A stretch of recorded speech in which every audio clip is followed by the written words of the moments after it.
All right. Welcome everybody, anyone who's watching. Today, I'm having a conversation with Brian Fisher, who has a YouTube channel called Antarctic Expedition. Not many videos there, but maybe that'll change. But you definitely are watching a lot of the videos that I'm watching, and we're pretty much in the same spot. We went through the indoctrination of the societal education, I'd say. And so let me know how you got here. Um, just what you're doing before, when conspiracies, other stuff, and how you got into flat Earth and Yeah, things like that. yeah, definitely. And I do like, my channel is obviously like tiny right now, right? I just created it essentially like a few weeks ago. But yeah, I never really had a real good reason to, like, I felt like, nothing against other channels by any means, that like various topics and everything. But I always wanted to like have a purpose for it, like, I mean, I love talking about everything, but I always wanted to sort of have a purpose. And like, I kind of finally found one that I thought was viable, but we'll get into that. Mhm. But anyway, yeah, no, I actually, as far as school goes, I went to college for political science, government politics, whatever. But over at Colorado State. I don't know why I thought you lived in Colorado, but yeah. But I was like shouting out all those beers and everything. But I thought you were in Colorado. Like, oh yeah. The, But yeah. sorry, but yeah, no. So I did. I've always been interested in the topic. Who's running the world, what's really going on, what sort of, who's pulling the strings, is there bad things happening or good things, everything's fine, like where is society sort of going? And so the whole topic, kind of interested me. And as far as flat Earth specifically, it took really, I believed in flat Earth for maybe a year and a half, I want to say. That's a And I while. didn't, Yeah. yeah, it's getting to be a decent amount of time. Mhm. Um, but yeah, no, I discovered it the same way, frankly, as everybody else, which is the whole, you're researching all, conspiracy type videos, right? You're looking behind the scenes type videos, and then there's the recommendations on the right, and it's like flat Earth, and you're like, dude, I mean, I'll look at it, and you go into skepticism and everything, like everyone does, and you're like, oh, this is nonsense, and then you do stuff way you shouldn't be able to see, and you're like, shit, like, how, if you're very logical, then there's just no way to reason that away. What was like the breaking point, the point in which you just kind of, okay, now I'm a flat earther, it looks like, because everyone has to reach that point. How much evidence can you just find, or not find in this case, that it's not a globe? And until you realize, okay, I'm there. I went past the point of no return, you know. It really, like, I mean, there's, as we both know, there's a lot of information out there, and there's a lot of reasons to disbelieve everything they're putting out, and to have more belief in what smaller normal people are going out and discovering for themselves. But I definitely always come back to the far away that you shouldn't be able to see, according to the GitHub Earth curve calculator, right? Eight Hmm. inches per mile squared. Yeah. And like, I really think that's, not saying everything hinges on that, but like, that's definitely, whenever people ask me, what's the number? Why do you believe that? I always go back to the same thing. I'm like, explain this to me, like, explain to me how I can see something that should be blocked by Earth. You can't, like, you just can't. So that's, that's definitely it. Do you have any family members or siblings who think the same way? I do not. No, definitely not. But I do have a roommate, for instance, housemate or whatever. He that like believes the same thing. So that's really fun. Really got fortunate there. He definitely is one of those people who listen to a lot of things. Really smart guy. I'll have him on my show at some point. So if you end up following my channel and stuff, you'll see him. He's a really nice guy, really smart guy. But and he does believe the same thing. So it's very nice to be able to talk to somebody about it, that lives in the same house as you. And yeah, actually, I have another roommate as well. I have a couple of roommates, and the other one is open-minded, doesn't believe flat Earth, but it is open-minded. Yeah. So it's good. Yeah. Um, I mean, I was watching the Wisecrack. If you didn't know Wisecrack, there's a YouTube channel with like 2.58 million subs, so it's a lot Okay. of subs. Yeah. They don't keep their live streams up, so I want to go ahead and record it afterwards and replay it because I think I saw up to like 1.4 to 1.8 thousand live viewers. Oh So there's well. a lot of people watching it. They're going over the Behind the Curve documentary. I still haven't seen it. I know when it's gonna be. So, It's exactly that. It's exactly that. but I just kind of like their thought process because when they're talking about it, they can't resort to ad hominems. They might because they'll start saying they're flat earthers are crazy. They don't have critical thinking or something like that. And when we it's funny because I just let it in. I was like, okay, are you done? Are you done with the attacking? Can we ask you a couple of questions of how much you know? And Yeah. then it just kind of boils down to they don't know that much, and um, they have this cognitive dissonance that they'll find, and that's why they get angry. And so, how do you approach someone um, when when uh, when the conversation comes up about you're a flat earther? Yeah, which is I think very very under talked about topics. I like that you bring it up because it's challenging for everybody, and if you approach it in a lot of people approach it with a little bit guards up, so they end up kind of attacking and stuff like that. So it's very you have to be very tactful about it. And the way I do it, which and I've told a number of people in my day to day life, and I feel like I'm getting somewhere in my approach with it, which is I'm extremely like casual about it, and I really underplay it, the importance of it, how much I care about it, because a lot of people feel like you're fixated, right? Like, oh, you believe flat Earth, like you're just going to talk about it and try to convince me and that, and really, it's just about it's sales. You're selling yourself, so you just try to be like, yes, this is what I believe. Also, it's not a big deal. Don't worry about it. Like it's all right, no big deal. Like who cares? Well, yeah, you think it's around, I think it's fly. Who cares? It doesn't affect my day to day life. Not a big deal. I really try to like play it very. I don't like to talk about it a lot. As I do, I like talking about it and I like bringing it up to people, but very short. And I try to be the one to get out of the conversation because they always expect you to be the one to try to keep the conversation going. So I always try to change the topic a little bit, casually change the topic first to make it seem like I'm not super into it and like I don't want to just sit there and talk about it. I find that being people really kind of let their guards down a little bit there when you're not so imposing. So I definitely do that. And when people, that's like kind of general, but yeah, when people ask, well, why do you believe that? Right. Then I'm like, then I go straight to I really try to break it down very simply. And people always want to know your flag, your main, why you're convinced. Show me one thing. And so as much as I want to show them all the things, there's I go straight to the seeing things far away, and I kind of break it down, and I'm like, yeah, well, you know how the Earth has a curve, and they're like, oh yeah, but it's really big. Yeah, I know it is very big, and it's hard to tell a curve, but there is a curve, and you can actually determine if you're standing on the ground, you look 30 miles away, there is a few hundred feet that you're losing there. You may be surprised at how quickly it does curve over just maybe a 30 to 40 mile distance. But there's an actual calculation. I'm like, you can look it up. If there's a real thing, and you can sit there and look at video after video and picture after picture and see things at a distance, you should be able to see if there was curved. And I'm like, that's it. One good thing to point out is that curvature calculation isn't from flat earthers. It's from the Yeah, scientists, the globe earthers. Was it NASA that good actually had point. it? I just saw it on GitHub. I Okay, just saw yeah. the GitHub.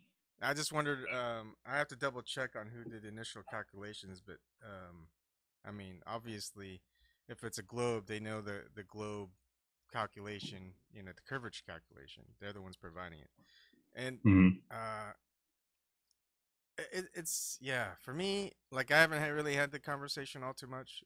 Like people say, man, you just look at conspiracy theories too much.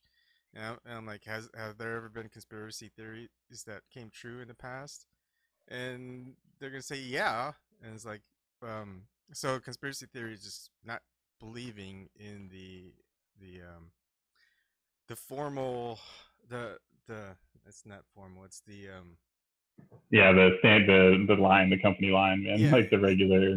yeah, like the government's gonna tell you their story, you The know, script. the official Yeah. story. That's what it's called, the Official official story. There story. you go. Yeah, yeah, yeah. I And was trying to so think of it too. it's like, what you think it's a was it psyop or inside job for 9/11, whatever? And I'm like saying, no, I just you could just start with, I don't think the official narrative holds up to scrutiny. And then I go up on to them and say, so did we invade Iraq because we found weapons of mass destruction? And they go, uh, so if they go, yeah, and we go, well, where's the weapons of mass destruction? And it was never found. And we could cite multiple sources where they never found it, right?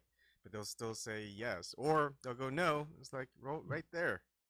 You just questioned and don't believe the official narrative. So then they start getting into the cognitive dissonance and saying that's different, blah blah blah.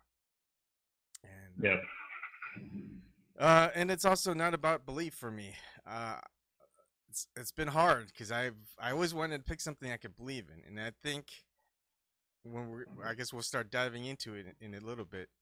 Exploring the magnetic North Pole is where it starts getting into belief because we have so little evidence. We have so little um, Just knowledge in videos, general. photographs of actual people going there and exploring just on their own. And that's the great thing about right now with social media is an explosion of independent thinkers and artists and whatever providing their own observations, their own videos, their own pictures, rather than always Very, getting very everything from democratizing. Yeah, it's very yeah. democratizing, like information, and everybody's a reporter now. Video and post it. You mentioned 9/11 too. That's that was definitely a major tipping point for me where I was like, hold it, like okay, this is real. Like they're actually lying about some stuff. That was definitely loose change, right? Watched loose change, and I was like, oh man, Mm-hmm. like they're definitely that was a lie. That was definitely a lie. I had somebody come into my political science class one time, like one upper division, class, and they were like, they're CIA, career CIA guy, and like I was like, hey, like, so why aren't there any like pictures or videos of that plane that like supposedly hit the Pentagon? Like, what's up with that? And he's like, 2 years after 9/11. He's like, I don't even know. What do you mean? I was like, what do you mean? What do I mean? Like, that was your headquarters. You don't know that there's no videos or pictures of that? Like, you never Googled the kind of crazy, but a little off topic. And no problem. Um, just to let you know, when you move around a lot, I think your webcam has a little bit of trouble of capturing it, so it stutters a little bit. Shoot. So you might have to just be like really robotic and just Yeah. just try to be still. Less big hand movements. Actually, Sorry. actually it's better now. Oh, okay, there, it just stuttered. But okay, so Yeah. that's the other thing Go on. with the magnetic North Pole. It says my internet connection is unstable. Let me see if it might be me. Do I have anything? Yeah. Yeah, it might be mine too. So. Okay. All right. So, all right. Sorry for that little pause. Oh, it's okay. That's all right. It could Frequencies be were. me too. Yeah, journalism was live. I was watching it right up to this. Um, one of the things I like to point out a lot is we've got we've landed on supposedly landed on the moon. 6 out of 6 times. Is it 5 out of 5 times? 6 out of 6. Right. Um, and we never had an incident. We've had, well, they had hundreds of hours of videos and thousands of photos, and of course, only one photo or one video looking at Earth. Yep. And yet we don't really have that on the magnetic North Pole. We don't have one video. They say it's hard to get to. That's why they can't really have pictures, videos of it. Heck, we went to the moon. That's a lot harder than getting to the center of the Earth, the magnetic, North Pole. So I just think that's just weird. And same thing with the Antarctic. I mean, we really don't have an exploration of it. Uh, we've went to the moon a lot. We got a lot of videos of that. At most, they film people like um, skiing, ice skiing, um, and that they have a pole. The barber's pole is red and white, very symbolic. Pictures of there, but they could take it They anywhere. have They could all go ahead. have all those flags around, all the flags, like, and take pictures of all the countries that have the treaty, right? That have the treaty. There's like 50 countries or something. They all have their flags planted around the harbor pole there. Yep. But it really I mean, because you talked about the North Pole and Antarctica, it seems like maybe you're more interested in. Hold on. Actually, You're kind of. I'll, Give me a second. Hold on. You're kind of breaking up. I'm just wondering if that's. Let me see if I it close could be me. I could also try my computer phone. Doesn't seem Sure. to Yeah, be because I can't hear you. phone. It's like the robotic breaking up voice. All right, sorry about that, man. I thought there might have some issues with it. It's alright. All right, yeah, let me. Like it's good now. I don't know what happened, but All right, I'll get it on just in case it happens. If it starts happening again, then I'll make a switch okay. and go to hopefully the computer works. Yeah. Um, All right. It's going good. So go ahead. yeah. So like like I said, I would rather go to explore the North Pole than go to explore Antarctica. Like for sure, for the same reasons, basically the same reasons that you probably think about rather going to the North Pole. I remember that was our first conversation that kind of got you talking. Was like, oh man, you're going to the wrong place. And I agree with you. I would rather go to the North Pole, but the thing is, like the North Pole is a very small location, right? It's one point, like so that's very easy to cover up, and literally and figuratively, you can just stack snow on top of whatever's up there, right? And be like, okay, sorry, there's nothing to see here, or put a military base up there in a small, relatively small area. Sorry, can't enter, and there you go. And it's like if we have an expedition that goes to the North Pole and we run into a military base, and we're like, no, this is the magnetic North Pole, or this is underneath the North Star, right? It's like Polaris, right? Then it's like, they're like, sorry, it's a military base, like you can't come here. It's not like we're hiding anything. It's just there's just a base here, and like it's so they could like talk it away, and it would just all sort of go away. That is the reason I'm like Antarctica, because Antarctica, in my opinion, and I believe in your opinion, is impossible to cross. It's impossible, right? You can't go to Antarctica and go in a straight line ish, right? Basically a straight line and go across it, because in our model, that's going to the opposite side of the entire plane, right? So, and on a globe model, of course, that's easily doable. And so and I've gotten an interesting reception so far, because the people I've talked to, globe believers, I tell them like, yeah, I kind of want to go across Antarctica because, I just want to go across it. I think like, that's sort of in my belief is that actually the Earth is flat, and I have some soft gloves when I say that and everything, but I'm like, yeah, I think the Earth's flat, and I don't think it's possible to do. And like, but if it is possible, then why not? Let's just put an end to whatever debate is out there, whatever little debate there is out there of the shape of the Earth, because of course most people believe it's a globe, which is fine. I just happen to believe it's flat. I just want to go find out and put an end to the conversation. And ideally, what happens, right, or not, maybe not ideally, like there's a big element of adventure involved, all questioning of like, who knows what happens out there, right? Because I don't know what you believe. I don't know if there's a firmament or not. Like I don't know how far. Who knows? It's just a big question mark. I do think it's probably a firmament, but I really have no idea.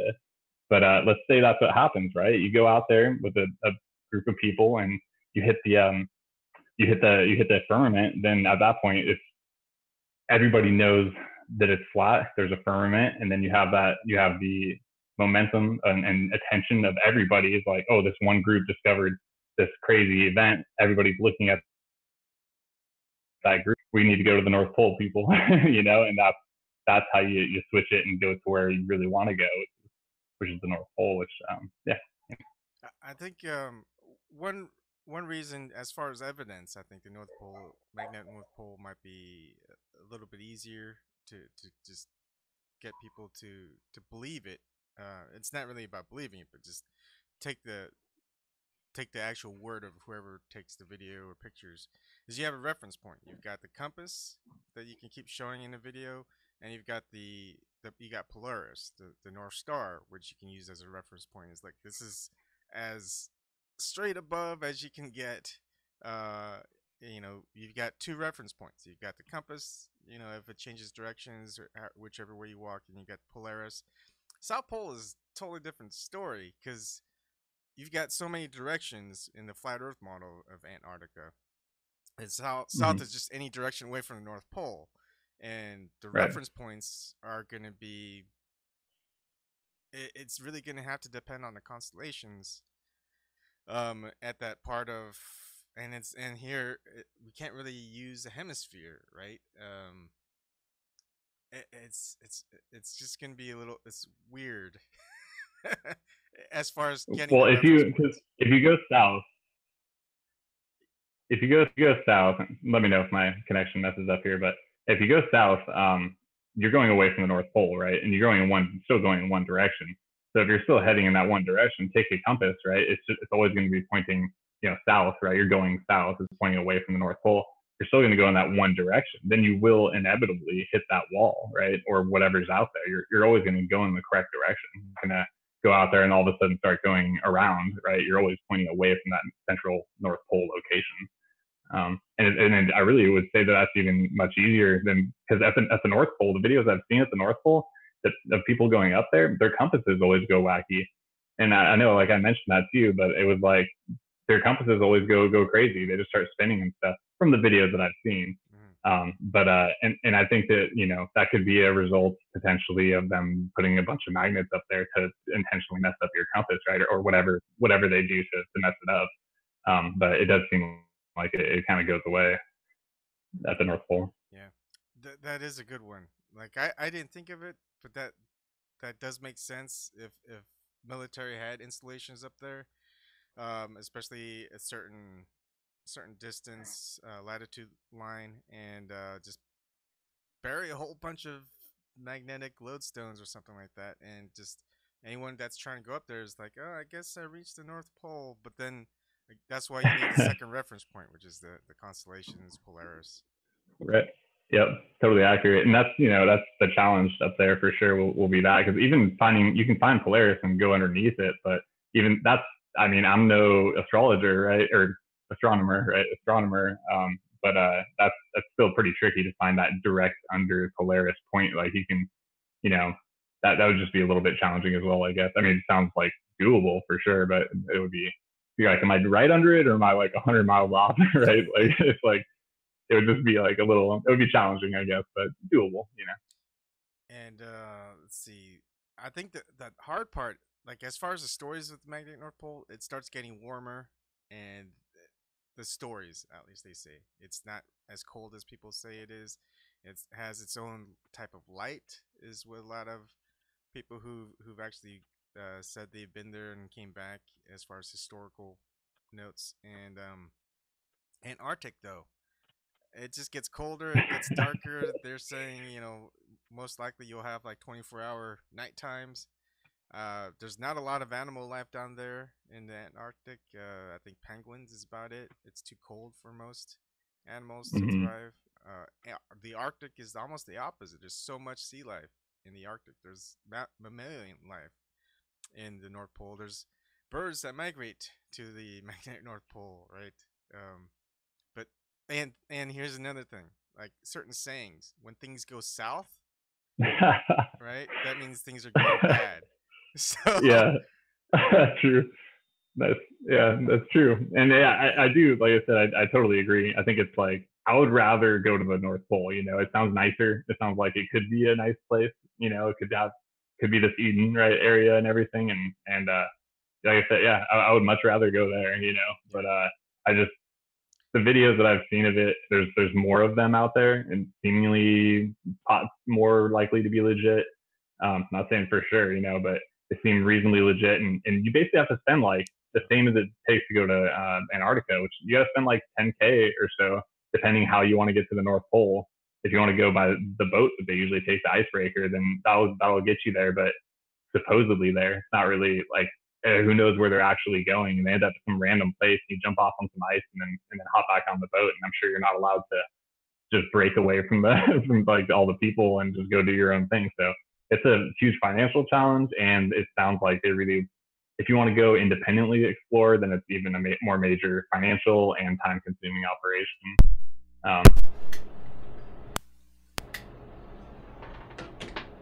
Sorry, I just had to fix my mic. That's all right. I'm gonna get some more light on myself really quick. Okay. I can tell my face is like dark. It'll take 2 seconds. No problem. One of the things that I'll probably ask you is, I'll just wait till you're back. I'm back. I mean, I can hear you. Okay, you're off the ship. You know, that's another thing with the Antarctic. You need a ship to get up there. I hear. Magnetic North Pole, you could theoretically make it through walking, but you don't need a huge ship. You could go on like a fishing sloop. But say you're able to navigate up, because not only do you need a ship, but maybe there's a helicopter or something. But climbing up, you're gonna have to do some ice climbing, because you're gonna be climbing up on the ice, and then you might make it over. And then, how far do you go before you turn back when you don't find anything? Like, if there is no firmament, if there's a firmament, but it's like a sandwich. Say, you know, it's just a compression layer. That's all it is, right? And there is no dome. Like and it can go on forever. It's like, how far do you go until you turn back? Say you go 100 miles, 200 miles, 300 miles. You don't find any weird evidence. It's like, when do you decide to make the return trip? I mean, it's a good question. It's a good point. And I'd say there's a couple different ways to answer that. You know, number one, I guess, would be like, how much resources do I have? Who all is with me, right? And like, that's very practical. Is like, how far can I go, right? But when you talk about another way to think about it is like, you know, I mean, ideally, I want to go across, right? Which is like, we think is impossible and everything. But I would say when I would personally turn back would maybe be when 24 hours in the day go by and I haven't seen the sun. That would be when I'd maybe start to consider, like, okay, guys, like, the sun's not even here anymore. Like, clearly we're in just the middle of nowhere, infinite, whatever, right? Infinite plane is true. Like, let's get the hell out of here and head north. Hopefully the compass still works and you just retrace your steps, right? Yeah. Yeah. Can you imagine being out in Iceland with no sun for 24 hours? That's which I'll go down there, I'll go down there when it's their summer, right? So it should be 24-hour sun or whatever, but I'll go there, I'll be going there when it's I should plan it where there's sun down there. So I'll go when there's hopefully sun down there, and if I stop seeing sun, that's proof right there, right? But I guess I'll go as far as I can is really the answer. Is I'm going to go as far as I possibly can, reasonably safely. Yeah.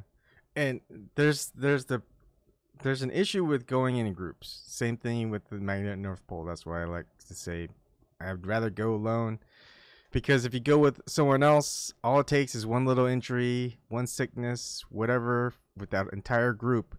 The entire group gets slowed down, or they have to turn back just to save that one person's life. You know, so if you go with a group of 10, someone breaks their arm, breaks their leg, they need medical attention. What do? Do you turn back, or do you keep going? Right? Yeah.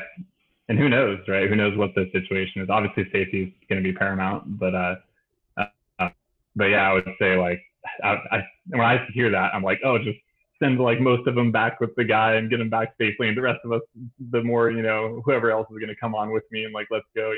I don't want to turn around.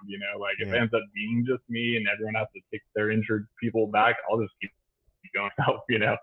In my head anyway, I'd like to think I would do that, but that's very, who knows, right? Like, situational. I'm just going to go as far as I can is really the answer. Yeah. And that's the tough part. And I think like, the stories of the magnetic North Pole are so different than the Antarctic that the stories say you have to have a child of a mind of a child. You know, you have to be childlike and you have to believe certain things with the magnetic North Pole, and so I feel like if you're in a group, it's just gonna be a different dynamic, and maybe some people in the group are just there to explore, but they're not there to expect to see what they're expected to see. So maybe they won't see anything if certain people who put some belief or faith into it see something, and Okay, then what do you do? like Is like I see something, and they're going, no, you're delusional. It's like, no, I'm not delusional. I see it. I know you don't see it, but that's because you don't believe, etc. And then there could be a potential fight. You know, it's like I'm gonna take you back. You're delusional. But also, if you go on ahead, it's like you're leaving that person behind on their own, or that group, and so how long do they wait for you, etc. So that's why I think the group dynamics a detriment. Although it is great if you have you're all in sync online and there is no like one person who's some covert agent or something like that. And trust factors is also another big thing within a group.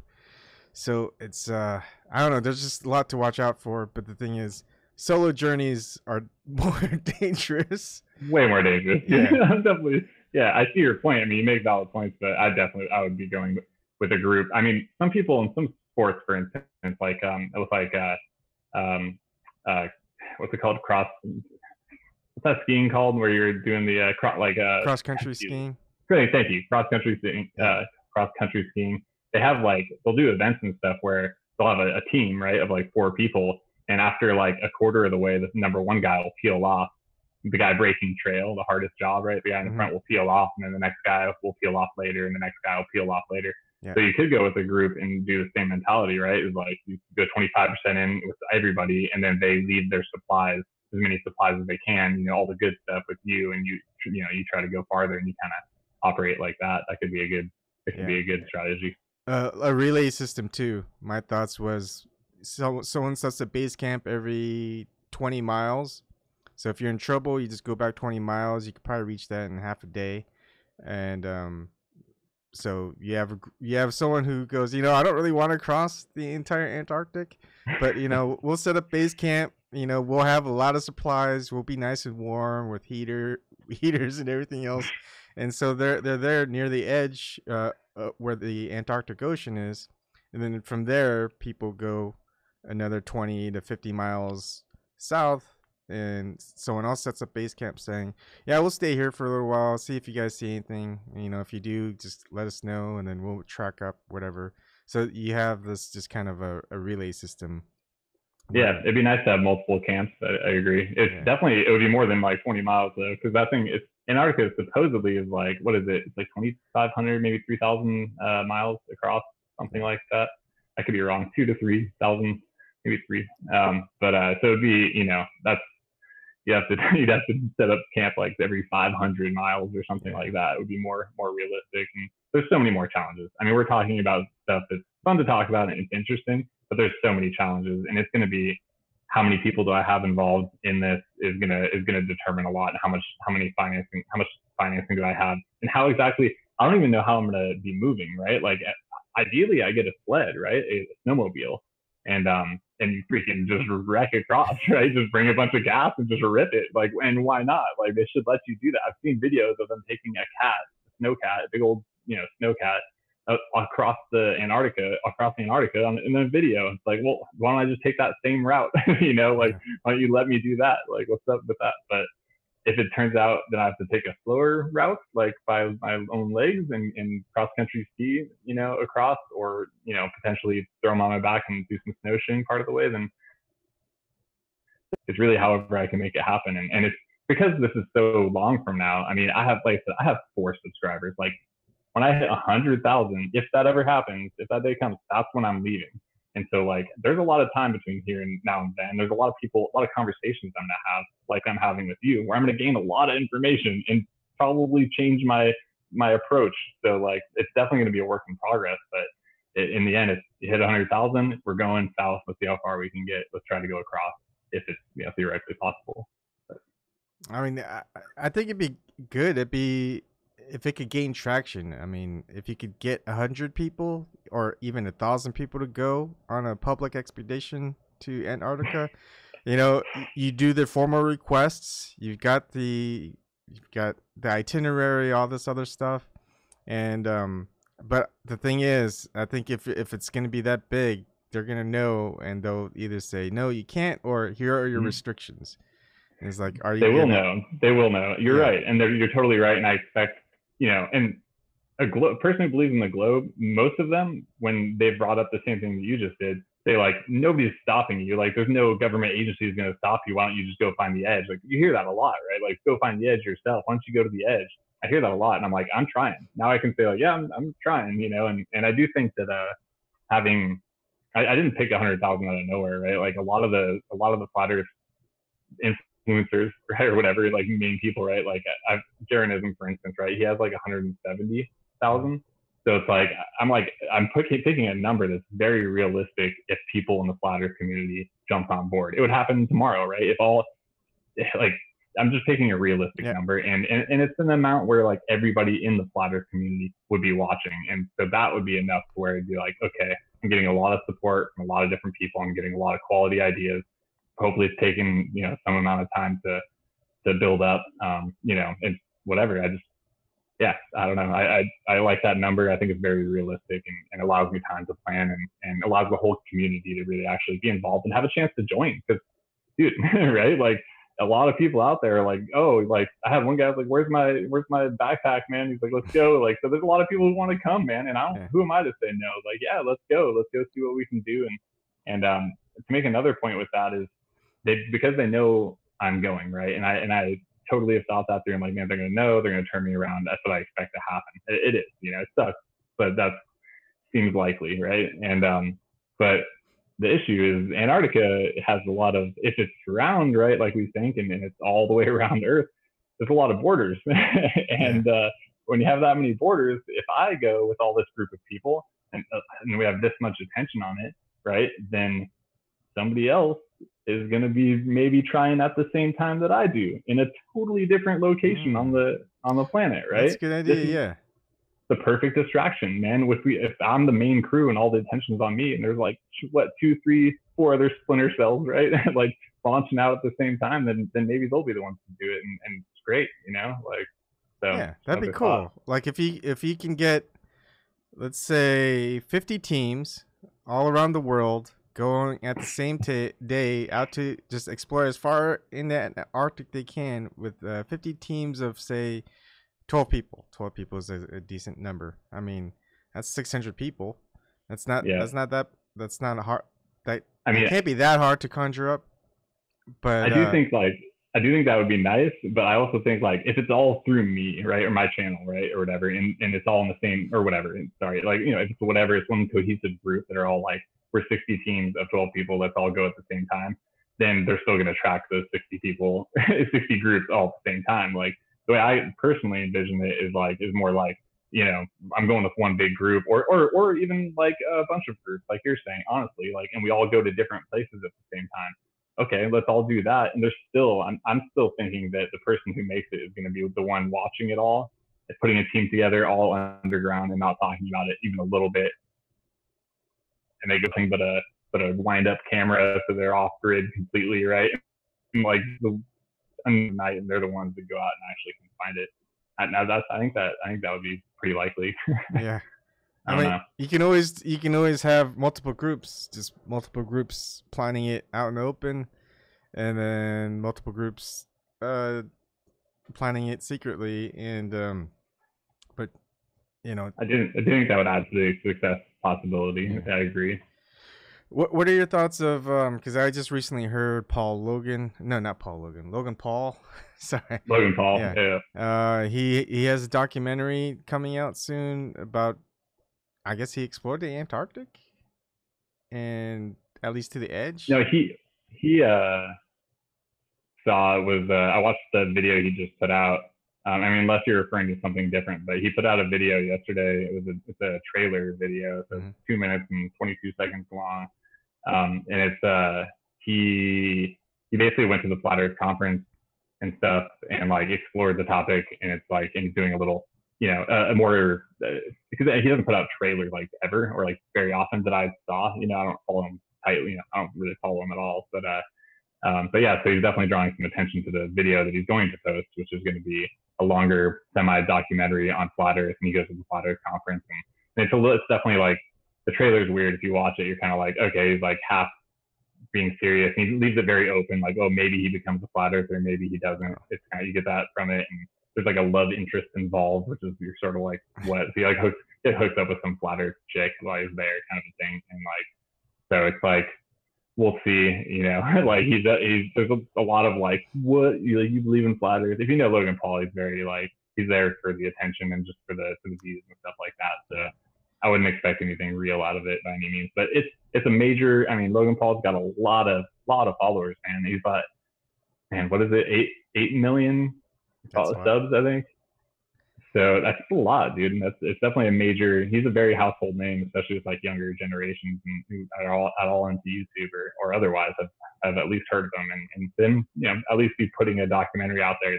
It's going to draw attention to the topic at the very least. This is where it gets hard, because it's nice to have people with that much following, that much of a following and things like that, but how much can we trust? You know, for example, you gear up with a lot of people and say it ends up being just kind of a substandard, like, popular channel, so maybe around 50,000 subs. But that's still a good enough amount to organize a big following, to get a big coordination, maybe, to get people who are really dedicated to go out and explore the Antarctic as well as they can. And then all of a sudden, someone like, say, Logan Paul or Joe Rogan or who any of these YouTube big names, they go, oh, we actually went to the Antarctic because everyone else were saying they were, and this is what we saw. And then it kind of detracts away from the entire thing. It's like, oh, some people might go, well, there's nothing there. They explored it. You know, it's the same thing like if NASA did it, except they're not going to have NASA do it. They're not going to have SpaceX do it.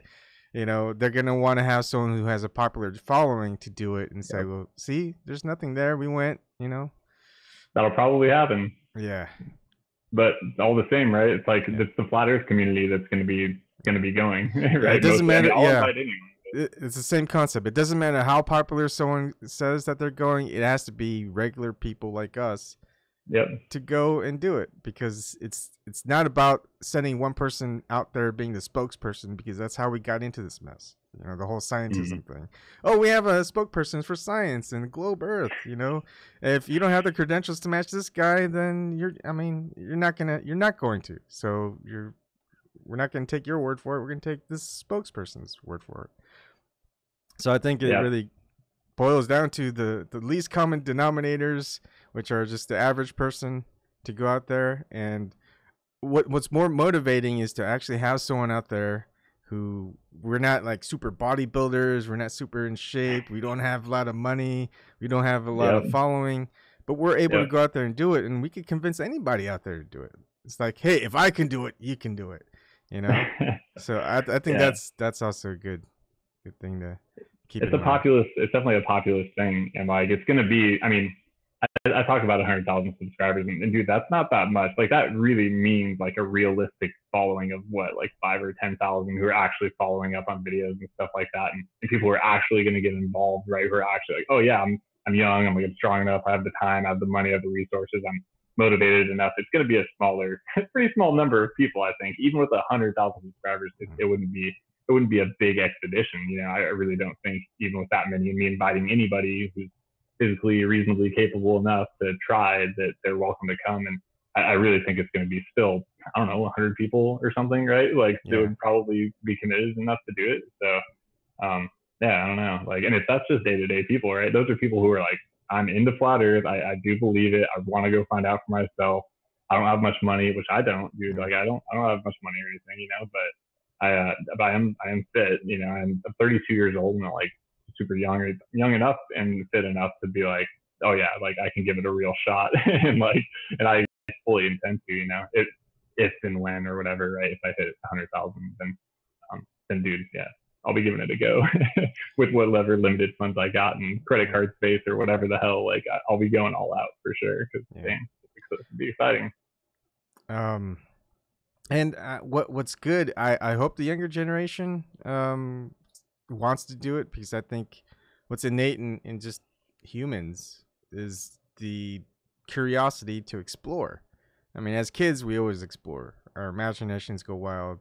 I don't know about you, but I used to go out in the woods and just build forts in the forest. Imagine, I'm on an adventure and I'm going to find this whatever, or I'm going to do this, and it's even though it's just a backyard, you're not going to find anything, but to actually go out and explore and expect to find something that you might maybe no one else found. I mean, like if there's an Antarctic treaty where no one's supposed to go out there, no one's been out there then, right? So you could find just about anything. And if you find something, just how amazing would that be? Just for humanity's sake. Hey, look, someone went out there to Antarctica, they found stuff.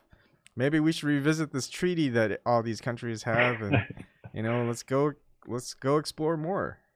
It's definitely like a very, it captures my imagination, because when I think about flat Earth, I'm just like, oh man, there's so much that you can dive into, and there's so many topics, and they're interesting, but man, that's a time dump, right? Like you can spend a lot of time researching all the different people and opinions and thoughts. And I'm just like, man, like to have there be an actual way, there's really only one way in my mind that you can actually go out and test it, and really test it, and not go on a freaking expedition, dude, to Antarctica and try to go across it. And like, that's like, man, if that doesn't capture your imagination, if you have a group of people being like, you cannot cross Antarctica. And I've gotten in some arguments with people who we made up after and everything, but I've gotten things and been like, oh, like, we know there's like round. I'm like, oh yeah, have you been across Antarctica?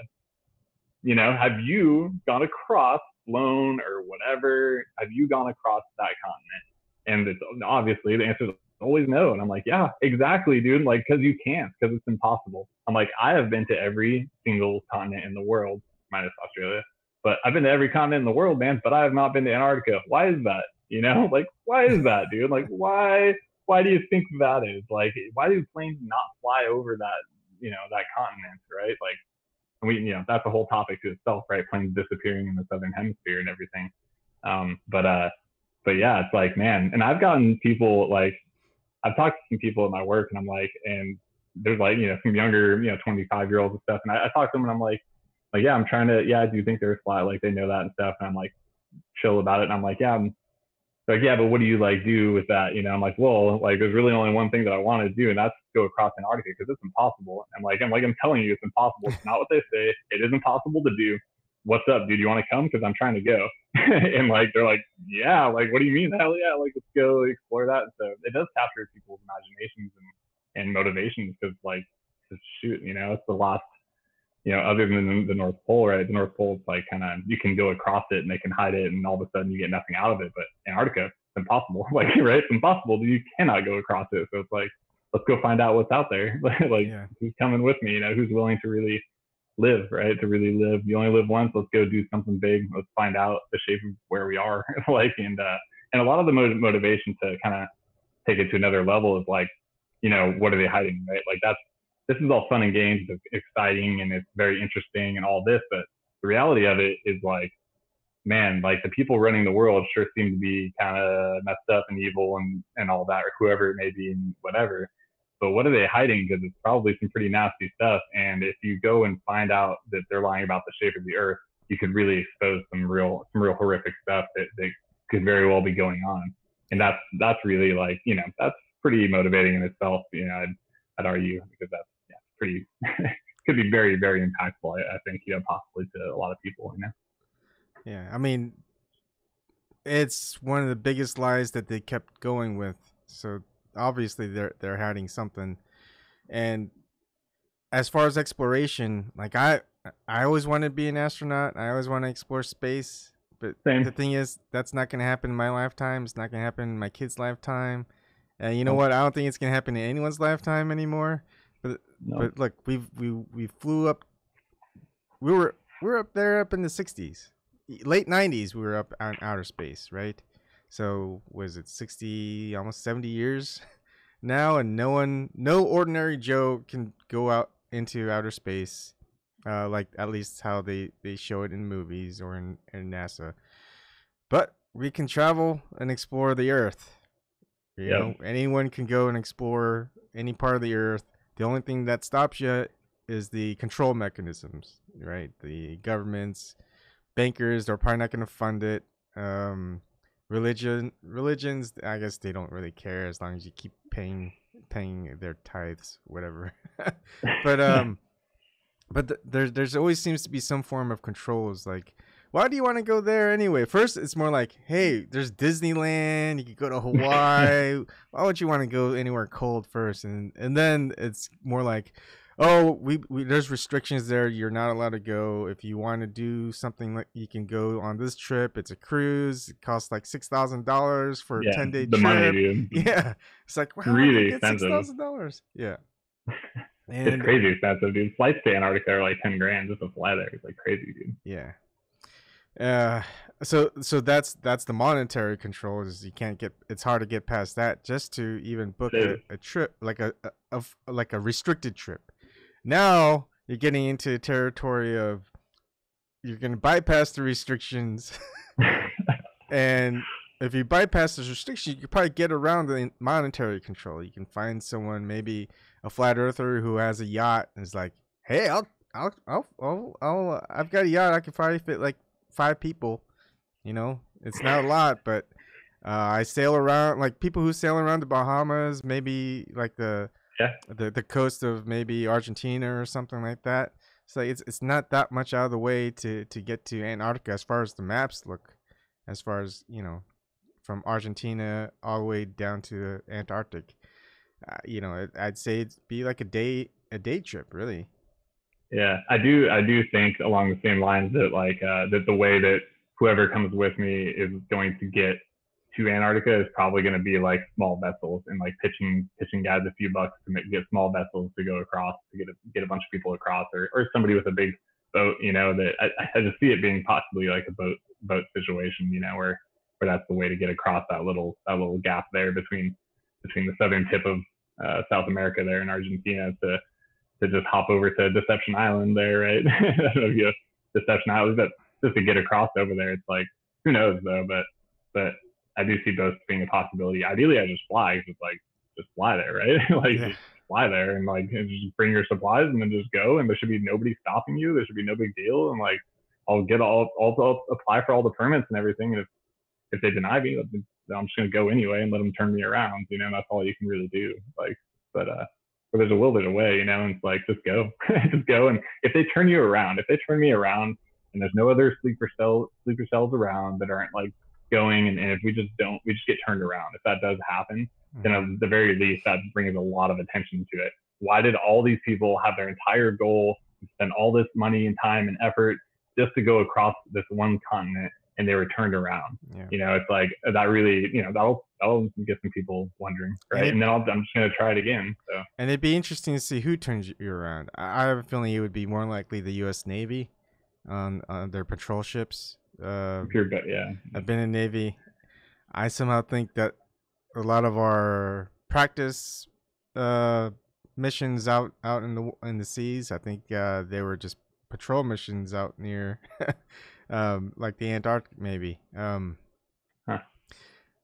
But I don't know. It's like I look outside, I don't see anything. It's just pretty much all water. But of course, you can see a lot more with planes and radar and a whole bunch of other stuff. But man, it's just an eye opener. It's like I can't believe we are in 2019. We're discussing what's out in the Antarctic or the magnetic North Pole, as far as just firsthand accounts. Like we're Mm-hmm. always having to need some entity, some corporation, some government organization that goes out and comes back with the information. And most of the time, the Yeah, it's like information yeah, and the information that they bring back, it's sometimes it's just like written up, or it's like a diagram. It's like a computer generated diagram. It's like, couldn't you just give us a picture or a video? yeah. I mean, what are Something we like, paying you for? dude, yeah, the crap that NASA comes back with, right, is like just ridiculous. You know, it's like people, it's ridiculous. Like, dude, how do you not have videos all over the place, live feeds left and right, just from the moon? Like, you should have a few cameras on the moon, like shooting videos, live streaming. You can hop through whenever you want. Like, you know, zoom in. I want to see that zoom in, right? I want to see do me a 360 panorama of a live video feed from the moon, which is not that shouldn't be that hard to do, you know, and do 360 and then zoom in on the Earth and zoom in on some person, and you know, like Yeah, that should be would, fully doable. like, besides the mission to Mars, I would love a live feed from the moon to the Earth, because the moon's always pointing to the Earth anyways. No matter what, yeah. One camera will do. And just, I mean, it would be a boon for just the people, the meteorologists, the people who plan the weather. It's like, you don't need Doppler radar anymore. You've got a camera. You can see the weather formations. I mean, it's so useful, and you'll be able to get more data on just if we are flying through space and spinning and all this other stuff. It's easily calculate. And plus, look, you know, even though NASA says they destroyed all the data, you can't get back to the moon anymore, although they're saying they're going to Mars, but they can't get back to the moon. It's dumb. But I mean, they did it 6 out of 6 times back in the late 50s, early 60s. Late 60s, early 70s. Yeah. Oh, well, they had like orbiters out there and stuff like that, manned orbital missions, but in the late probably earlier in the 60s. Yeah. I'm not liking it. Yeah, I remember looking into it, but I just forget. It's like, I know it's all bunk anyway, so it's just like information that I don't need to keep. But yeah, I mean, it's just, I mean, what, like, we take so many millions of pictures of beautiful scenic things, because we like taking pictures of like the beaches and forests. Everything. Yeah, it's like the Earth would be the most beautiful thing ever, but no pictures at all. But it would be great. Would be great. You know, look at the quality that you get from like the ISS, right? There's ISS live feed, right? Which I've seen, like, you know, we've all seen that, and like, that's just trash, man. It's like, what is this granulated nonsense that you're sending us? You know, like take an iPhone out or whatever, like you'll get 3 times the quality, and like, you know, they're just sitting there like, man, I don't know if you watch that live feed much, but man, that is like some just ridiculous stuff, dude. Their hands are always going in front of the camera, and you always get the same angle of the Earth, right? Where it's like just that little sliver, right? It's like, they're never zooming in. There's no zooming in, zooming out. It's just stagnant and just, horrific. Zoom would be awesome if they could, even in the ISS, just zoom in. Is like, we're gonna pass the Space Needle in Seattle. It's like, how awesome is that? Millions would tune in. You know, dude, live feed. Put the live feed on the top of the Space Needle, right, and be like, "There's a 1 minute delay or whatever," right? You know, and be like, "Here it is. Like, you're live on the ISS. They're zooming in on you from the sky. Like, you know, here it is." And they'll show the ISS and then zoom in on the Space Needle. You're waving. There's so many. The funny thing is, there's so many ways to fully prove without a doubt with just cameras that the Earth is round. Yeah, you know, there's so many ways, but we don't have that capability. Yeah, they don't go for it either. And surprise. I like to ask anyone that's, especially like the Globers and who are people like excited about what NASA does and SpaceX is. So what's the latest scientific experiment that you heard that NASA was doing on the ISS? With latest scientific experiment? Man. The latest thing I heard out of NASA was that they're doing they just got like three women. It's the first 3 woman solo woman. I think it's not the ISS, but they're doing like a mission to the ISS, or maybe like being on the ISS or something. It's like a 3-woman thing. I don't know. That's the latest kind of thing. If you're referring to like, I guess you're referring to like, what tests are they doing up there? It's always the same test, right? They're doing tests of something. I don't know what, dude. Tests. They're just doing tests. They're scientists. What else do? They do tests. There's always just like a floating ball of water or something, right? That they're like, look. I Like mean, how this yeah, floating. they don't show just the actual test research that they're doing. They don't Dude, reveal it like any scientific journals or paperwork. there's But nothing. and then the videos that they show people in the ISS, they're not doing any experiments. They just play around with the Floating around, doing the yeah backflip, yeah, the hair standing up. and that's it. And they just talk. It's like, gosh, give me just a day in the ISS, and I'm going to show you so much stuff that no one's ever seen done on the ISS. But Dude, I mean, seriously, anybody just send up a kid up there, and the kid's going to have so much stuff that they're going to be doing that the people on the ISS never do. I know. Yeah. Who knows if they're even up there on the or like how they're pulling it off, right? I mean, most likely it's just like this. They have like a facility actually. Now that I'm thinking about it, they have like some big old facility. Can't think of it off the top of my head, but they have a big facility where they can like fake the ISS type of situation. It's so easy now, right? Like really with the capabilities of videography and putting green screens behind stuff and wires and everything, it's pretty easy to fake about anything at this point. You know, you don't even have to go up in an airplane and do the whole zero gravity thing, you know, where you go up and down. And it doesn't really have to be that good. People still believe in it, you know. Oh yeah. You point It's like any faults out there, like being like, "Oh, that's just a glitch in the transmission." Yeah. Or they'll have Elon Musk saying, "You know, it's real because it looks so fake." You know, those types. Oh my God. Yeah. Come on. Come on. Yeah. Go with that. Dude, did you see his last spaceship that went up just a couple days ago? He he sends it up. I just happened to catch it, and like I saw it, and they were like, the main thing I kind of like saw from it was like, you know, they reland the ships now, right? That's like his big thing, like being green. He like, you know, shoots up the rocket and then he relands the rocket. So they were like at the start of the show, like I caught it like right before takeoff. They're like, oh, when we have the re-entering of the ship and the landing of the rocket, you know, the sections of the rocket re-landing, we may lose the feed a little bit there because of transferring like whatever like crap they came up with. And I know why they did it too, because the last time they tried to reland rockets, it was like they used, I believe they used like the same video feed, like the same exact video they took, and people looked at the video that they took and they were like, oh, they're like picking it apart and being like, this isn't real. And so they were like, shit, they saw that and they were like, oh, maybe this whole, you know, trying to film one of these things landing is not really, we shouldn't be messing with it because it's so technically hard to do that on a, you know, to mess with that on a computer screen is like, when you're talking about making a rocket launch off and then making it, you know, playing it in reverse, but like that's pretty challenging to do. So anyway, when I watched that feed, and they what happened was like you're watching all this nonsense, the second stage, third stage, and then all of a sudden the rocket was just landed. It was just like there, and there was like a little bit of flame, and then the flame goes away. And it's like, oh hey, and we have landing on the rocket. Like, dude, that was the entire. That's like the most interesting part of that whole takeoff, right? The whole feed is like, dude, show us the rocket re-landing. That's like the most exciting. You're re-landing rockets now from space. Let's see that, dude. Like, and that's the one thing that they didn't show. you're like, man, that was, what are you doing? Like, that's the whole, why would you not show that? It's here on Earth. There's no feed problem. It's right here. Just show it.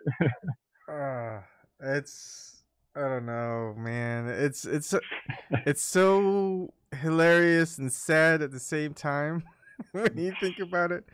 And I know it doesn't affect our day-to-day lives, but it does affect our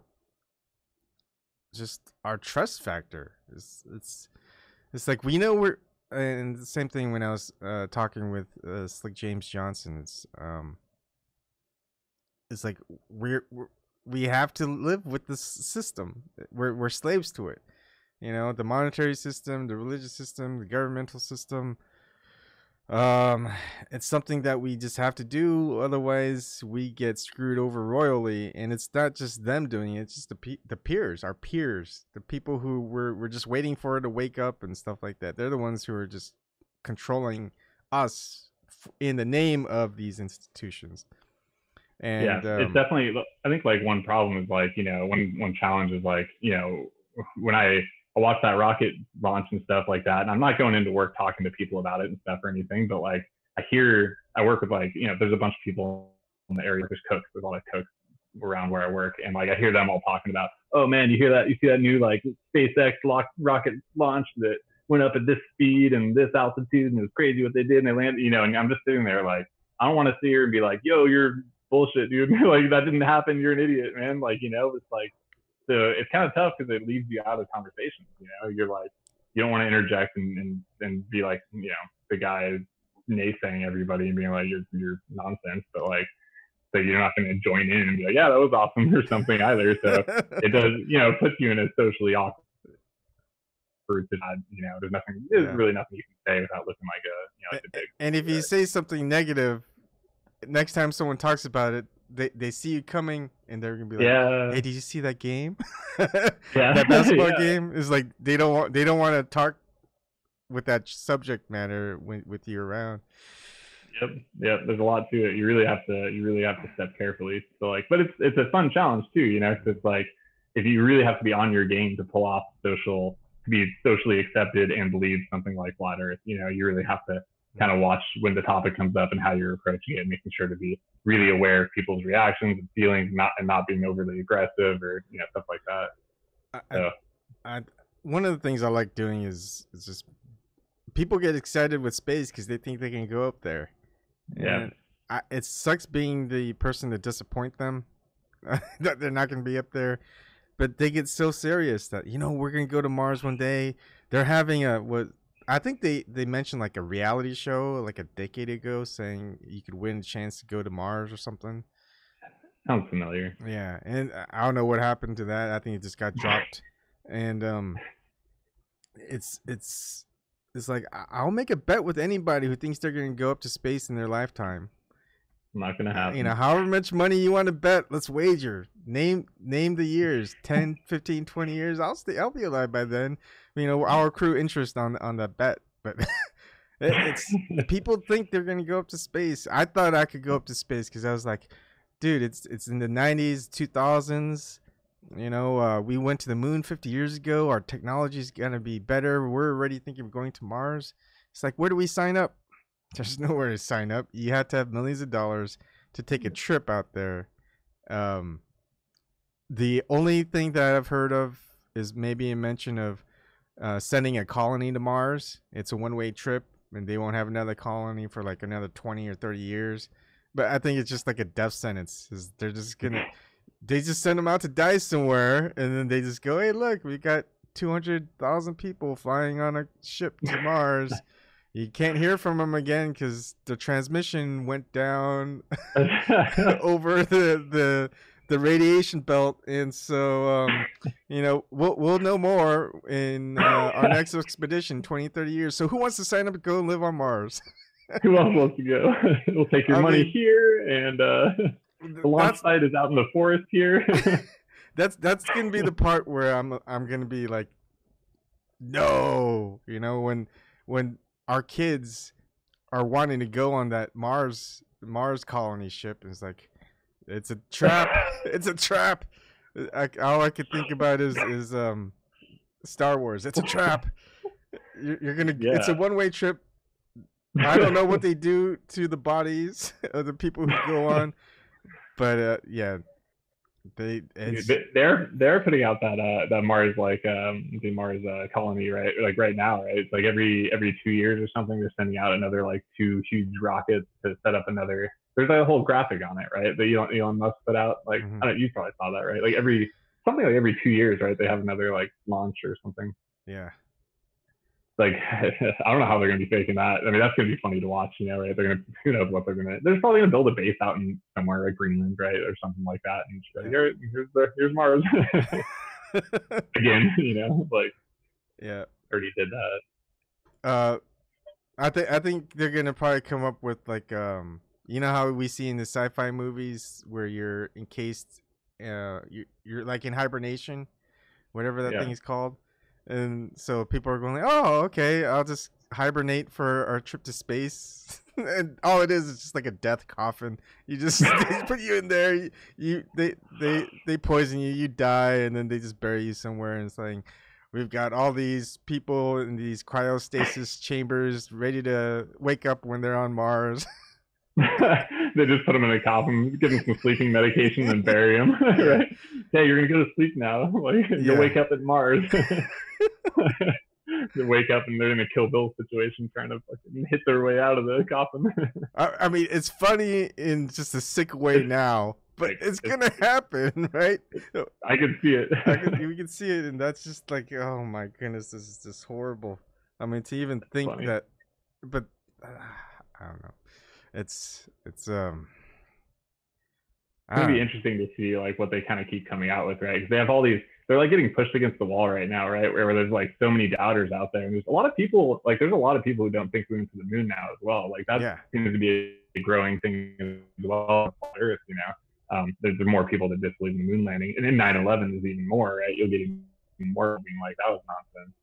But it's interesting. They keep getting pushed against the wall pressure, and so a lot of heat, you know. So they're coming out with stuff more and more, right? Big old plans like, oh no, yeah, we know we haven't been to the moon in 50 years. Let's but let's see what we're working on now. Like just look, like we're going to Mars, right? And like we're this and that. So it's we're getting to them because they keep coming out with more and more things to make sure everybody's convinced and disbelieving or in believing, they're the thing. Because that movie, right? It was called or anything, but I heard they came out with a movie that was just the moon landings. It was just a bunch of real video from back in the 60s and 70s when they went to the moon and everything like that. And I heard people who saw it and stuff, and stuff. So it's like you can tell even though they don't have any new content, they just made it seem cooler and people liked it because it was authentic, and stuff like that. So they're like, no, really, the moon landing really was real. Like, look, we're gonna keep showing you the same footage and of this just trash, and we're gonna make sure that you really believe it because we're showing it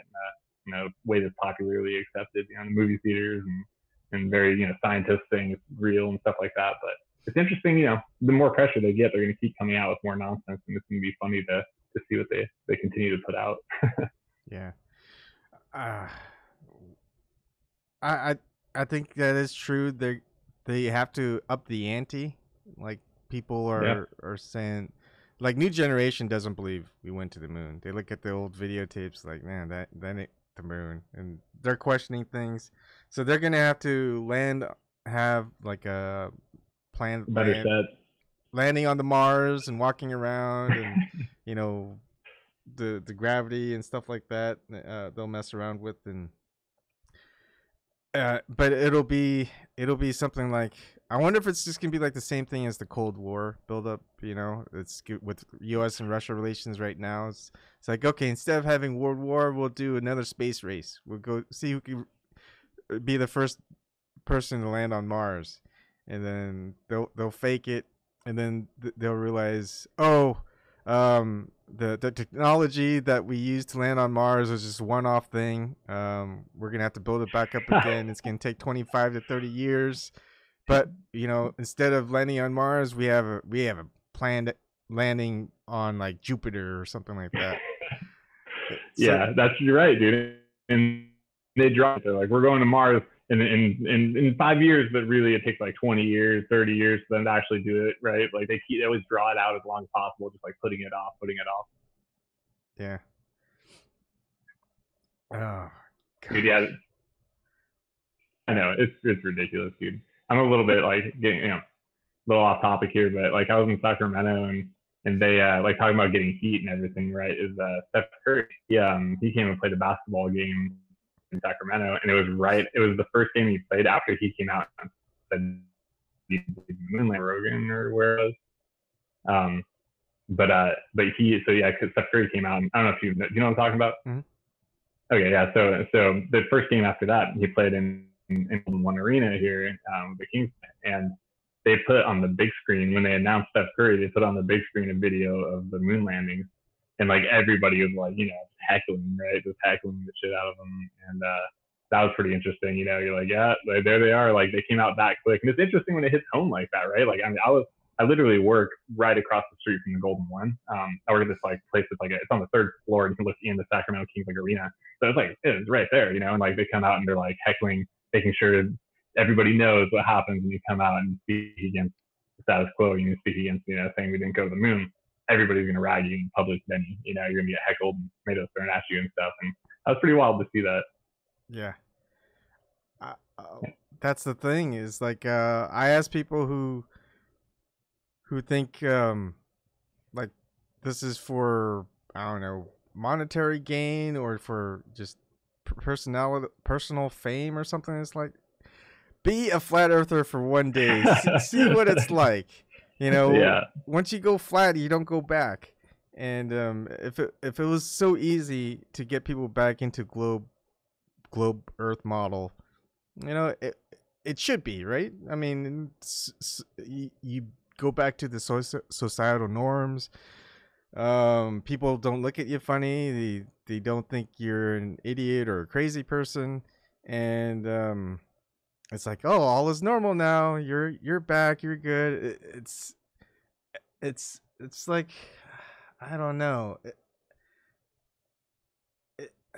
I haven't found a good way to explain. There's plenty of there's plenty of information that'll get you to be a flat earther. You know, there's like, and where it's like you just can't get around it. But then when you continue to research the topic and you look at the globe arguments and stuff like that, and there's just nothing there that's going to pull you over. You know, that's the thing. Like, is just because the truth's not there. There's nothing convincing, right?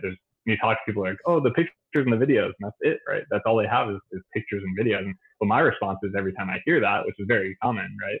My response has now become like, well, you know, have you seen Interstellar? You know, have you seen Gravity? Like, Yeah. Have you seen the movie? Because that shit looks really real, doesn't it? You know, like that looks real, and so that's how this isn't that crazy, right? Like that looks real, and they're like, yeah. I'm like, well, there you go. You know, like, so that comes up a lot.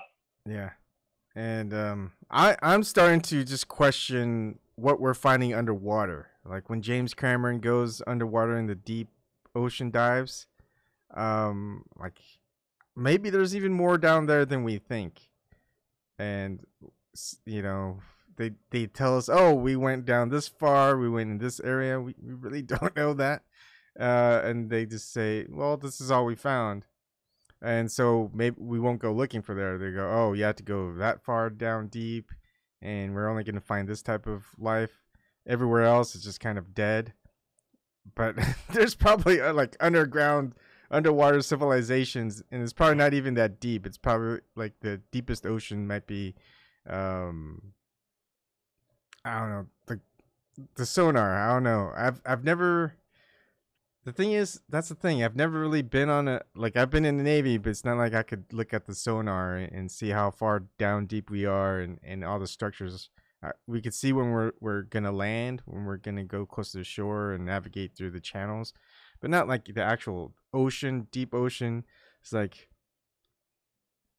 how far deep is the deepest area of the ocean, and there's absolutely no structures they can find down there. I mean, of all the wars we've had, and a lot of the wars in the last couple of centuries were all naval battles and just sunken ships. We're not going to find just like armada of just sunken ships and reefs being built off of these sunken ships and things like that. And I don't know. I think there's a lot out there, even in the oceans, that we're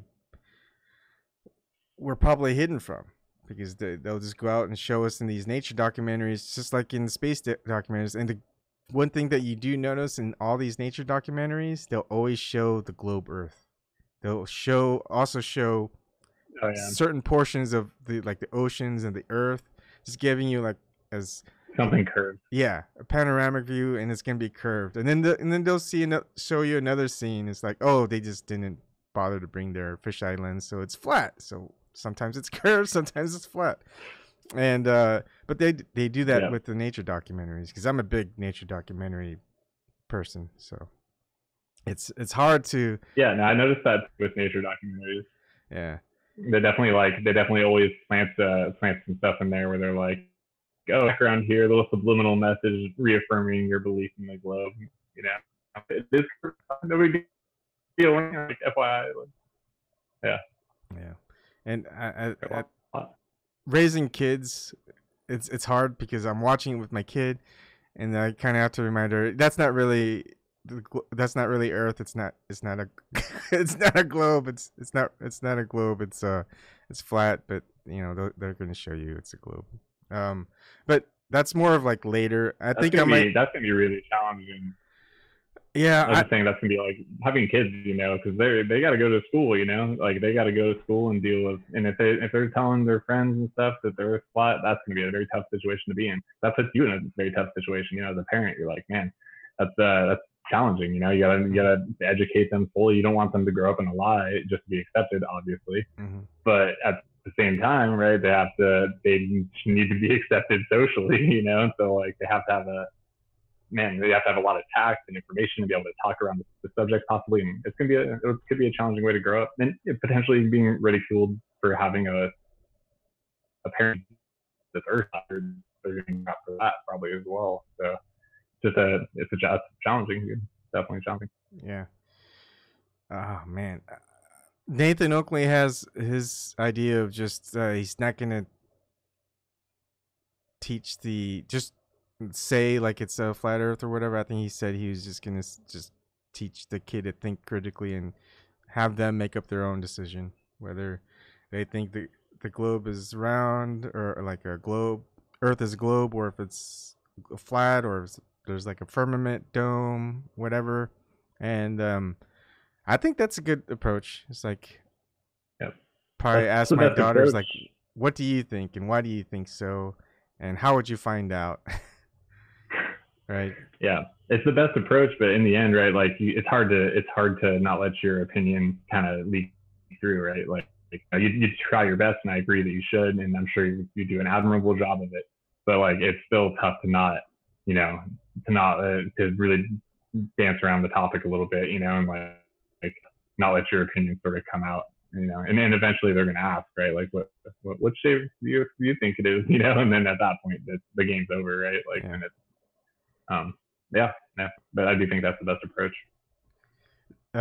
Okay, so your family members, because I don't know if you're still close with your family or not, but if you get Yeah, back yeah, together, yeah.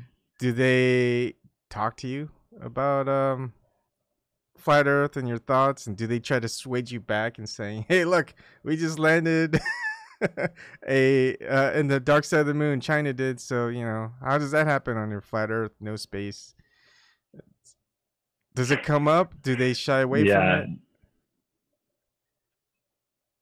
Well, they know my opinion on it, and I approach them the same way. You know, I will talk about it, but I don't get on it too hard. More than a normal person, you know, I'll talk about it and stuff. But the most challenging one out of my family, which I have one full brother, and then both my parents are still alive. But so my brother is the most challenging because I have one full brother, and he's my age about, and he is fully indoctrinated. Not basically fully indoctrinated. He's a doctor. He's a psychiatrist, and he lives in San Francisco, a couple hours away, and he's really smart. You know, obviously, whatever. He's a doctor, and he's doing really well as a doctor as well, and everything. He has a NASA shirt that he wears regularly, you know, Mm. and so he was a big Star Trek person, Star Yeah. Trek, and I grew up watching Star Trek because he was so into it. So he's very into space being real and being amazing. And a year ago, even though I believed in flat Earth, I still bought him books on Mars, for like a Mars fiction novel. You know, I still bought him that. I really try to really hold that olive branch, you know, and unfortunately doesn't like to talk about it very much because it's just like he's just like thinks so much the other way that like, he hates even hearing it or talking about it. He thinks it's just like a crazy idea, you know. So it's like I really can't like. He's always starting to his credit. The last time I saw him, which was a couple months ago, it was actually Christmas, right? He came out for Christmas to Sacramento, and I was like, it's Christmas. It could be an interesting, to sort of touch on the North Pole because that's where supposedly Santa lives. You know, why don't we let's like talk about that a little bit, just like for fun, just nothing serious, just sort of what's the lore around it and that kind of thing. And we had a good little conversation about it, and he like allowed me to talk about it for maybe 15, 20 minutes. So he's starting a conversation about it, which is cool. And then my mom and dad, they're both a little different. My mom just kind of was go and like that's just kind of very very easy to talk about it with her, you know. And she definitely entertains the idea and stuff, which which is fun. And my dad is more he watches and so that's he definitely doesn't think there's flat or anything, but it's still fun to talk about him with it, and he definitely doesn't think too seriously about it or anything. And he's getting more and more open-minded, honestly, and is older. My dad's 75 years old. Yeah. And so I feel like the older he gets, the more he's kind of willing to entertain more abstract ideas, and I've always entertained them and stuff. But so he's it's fun. It's fun. I have a nice situation with talking to him. My half brother, my one other family member is, basically, I have a nephew as well. But my half brother, he's fully, he'll totally entertain it, but he has his own sort of beliefs, and he's more of the hippie type and stuff, and not hippie, but kind of hippie. He definitely thinks like, he's like a farmer, and so he likes thinks the sun is sort of like an undervalued, thing, and he's willing to entertain it. That's a very easy conversation with him, sort of, yeah. So the biggest challenge is my brother, my full brother, the doctor. Yeah, I think the most challenging aspect that the relatives or people that know us really well, what they seem to forget is that we're just not. It's not like we're against the entire concept of outer space. We're big sci-fi space opera fans. Star Wars, Star Trek. You mentioned Gattaca. I mean, that's one of my favorite movies. Gattaca is another space sci-fi movie. Like, my favorite TV shows are like Futurama, Firefly. Like, one of my newest favorite shows, I can't wait for season 4, is the where's the book? The what's that? By James S.A. Corey. Gosh, I can't remember the name right now. Hold on, let me double check. Sure. I definitely grew up watching a lot of space stuff, and I was pretty into it. What is it? Battlestar Galactica, the old one and the new. Battlestar Galactica, yeah. The Expanse. The Expanse is the movie, the TV series I was talking about. Yeah. I mean, we're outer space science movie buffs, book buffs, whatever, and it's like we wanted space to be as real as anybody else. Yep. We just looked into it a little bit more, and we're disappointed because it is science fiction. It is fiction to the fullest, and it's disappointing because I would love to be out there like floating around, man. Yeah, like Mal on Firefly, captain of my own ship, flying. Yeah. Out and just planet to planet, on my own dime, odd job here and there, but just free to explore. I mean, it doesn't get any better than that, but that's never gonna happen. And why isn't it ever gonna happen? For government or technology, or maybe it just doesn't exist at all. So yeah, I definitely used to like, my line used to be like, which I think was very interesting bit of fiction, is classic astronomy thinks like, so I always say was like, oh, what does the moon revolve around? Like, oh, and they're like, the Earth. I'm like, yeah, what does the Earth revolve around? The sun. What does the sun revolve around? And that always stumps people because they're like, well, what? Like, and like they know some stuff. They'll be like, the galaxy, right? The galaxy doesn't revolve around what's the center point? Like, what's it revolving around? Which they'll say that like normal whatever is at the center of it is a supermassive black hole, is the technical term. There's the Milky Way is the second biggest Milky Way, or second biggest galaxy out of 52 galaxies that are Andromeda is really close, and that's the only galaxy that's bigger than the Milky Way galaxy out of the 50, and it's on a collision course for the Milky Way galaxy. It's supposed to be very close by, like relatively speaking, talking about billions of years, but relative to the other galaxies. And so yeah, dude, I know about space, and I thought it was very interesting. I was like, wow, that's happening. That's wonderful. How interesting. And of course, when you keep researching space and everything, you end up like, oh, okay, oh, no, that's real. Got it. Yeah. And especially just debunking, trying to debunk the flat earthers. It's like, oh, this is gonna be easy. It's like I'll just refer to science, and then you go to science. It's like, hey, wait, something's wrong here. It's Yeah, like, why isn't this adding up? yeah, and Yeah, yeah, it's it makes us actually better. I think it's good. It's like a course correction. We're actually applying science the way it should be applied, and we're not invoking science unless we know we're invoking science. It's like when I talk about North Pole, magnetic North Pole, and I talk about Antarctica, I don't invoke science. I'm saying, hey, um, the government, the ones who are lying, NASA, they're all saying nothing's there, or there's nothing spectacular about it. They show us the pictures, the whatever. So I don't have any reason to trust them, and no, so all it takes is, and if there really is nothing there, why do they care about us going to explore? You yeah, know, they care because they don't want us finding out something that they're hiding. But people don't think that way. They think, oh, you're delusional.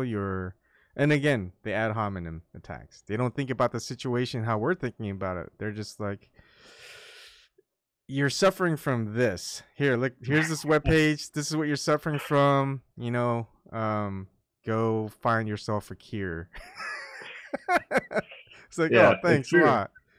That's why I try to ground it, with that. I really like the Antarctica thing because it's very grounding. It's like that's the one thing. It's like, dude, who cares whether it's true or not? I don't think it is. I just want to go find out. Why is this a problem? Like, support me. Support me in my revelation to myself that it's actually a globe. Why don't you help me to realize that it's a globe by just sending me across the continent, which should be a very simple thing, right? I've gone across all the continents, just want to go across one. So I feel like that really like kind of grounds people. Like, well, yeah, I mean, like, have you gone across? Like, no, of course not. It's expensive and all this. I'm like, yeah, which is kind of weird, right? Like, but yeah, just trying to go across. I don't know. It's nice to have very grounding, very solid arguments and very concise. That's like always important with like when you start talking about the topic. Like, have nice, good, get to it, have that impact. And same thing. I think a lot of flat earthers who listen to the documentaries is with the Antarctic Treaty and stuff with Admiral Byrd, what he witnessed out there. And do you trust? I mean, he's an admiral. He got the Medal of Honor. Do we trust him or do we not trust him? And if we trust him, then he says there's a continent not filled with ice that's as large as the United States or North America or whatever. So are you saying he's a liar? Are you saying that an admiral in the United States Navy who got the Medal of Honor is a liar? Or are you going to take his word for it? Let's take his word for it. Okay, now let's take his word for it. Let's go. There's an Antarctic treaty. Why aren't there corporations utilizing all those resources that are available there? There's no national parks or monuments that are protected. There's just treaties. Corporations should just be able to go out there and go ahead and drill for oil to your heart's content in the Antarctic. Don't do it in the Yellowstone National Park. There you go. Yeah, I know. They have that. They're weird. It's such a weird thing, Antarctica, right? They're like, don't come here. You can't touch it. It's all a reserve. The whole continent is a peaceful reserve, economic reserve, environmental. Like, don't touch anything. It's like, well, shit, man. Like, why don't you go drill down there and leave all these other nice, beautiful, lush places alone? Like, leave our oceans alone and go. If you have a spill in Antarctica in the middle of the continent, then whatever, right? Like, yeah, where's it gonna go? It's not gonna mess up anything. There's nothing to mess up. But yeah, I looked at because some people bring up, like people have done it before, right? You'll hear that a lot. Like, oh, people, don't you know somebody who's done that? Like even recently, and like I've gotten a couple of comments like that. You can see them on my video, but this guy's like, oh, this so and so did it recently. Look, here's a link, and I like looked it up and I like researched it a little bit, and I saw their path that they took, and the path that they thing like going across the continent, man. It was like a 90-degree turn. It was like straight line, and then they hit the supposed South Pole, and then they just beeline it back to shore, man. Like it's like a 90-degree angle. We expect if they cross a continent, it's just straight across. This Something is where the path they took. They went like that. Dude, it's like it goes across, they hit the South Pole, and then it looks like that. It goes right back up, and you're like, dude. I saw That's the not same going path. across anything. Yeah. And I kept looking into that, and I was looking up like, oh, like who all has crossed the continent of Antarctica? Who's the first to do it? Who did it? What path did they take? And I found more than one example where every time they do the same thing. And like I could show you the link, so like you can look up, like it's very easy to find. They always do the same thing, the Yeah. same path every It's like time. saying I crossed the United States by saying I crossed from Oregon to New Mexico. I crossed the Pretty United much. States. It's like, Yeah, it's no. really like it's like going from like the Bay Area, Oregon, right? You go Oregon to right where you are. You hit Nebraska, and then you head straight south to Texas, and you go to the Gulf of Mexico, and you're like, oh, there it is. Like went all the way across the continent. You're like, no, man, you went halfway, and then you turned the completely different direction. Like, when I Yeah. talk about crossing Antarctica in a straight line, people are like, oh, how are you going to go in an exact straight line? I'm like, just close. Like I just want to go close to a straight line. But here's the argument against. It's like it's not like anyone's gonna verify the track that they went over the Antarctic anyways. So why wouldn't they just say I just crossed from one straight line to the other? It's not like anyone could verify it and say no, you didn't. You went this route. It's like, but That's true. why would they fake? I mean, why wouldn't they You're just right. fake Like, why saying not they just went lie? across the entire thing? That's the thing, right? It's like even if they showed that they went across in a straight line, I'd just like call BS, right? Yeah. But they don't even do that. They still show on a map. Every example I've looked up shows on a map them hitting the South Pole and then just a 90-degree angle from there. It's crazy, dude. It's like, why you guys are sloppy? Like straighten out your line, man. Like get your lie correct, like tripping over yourself. Yeah. Sometimes I just wonder is like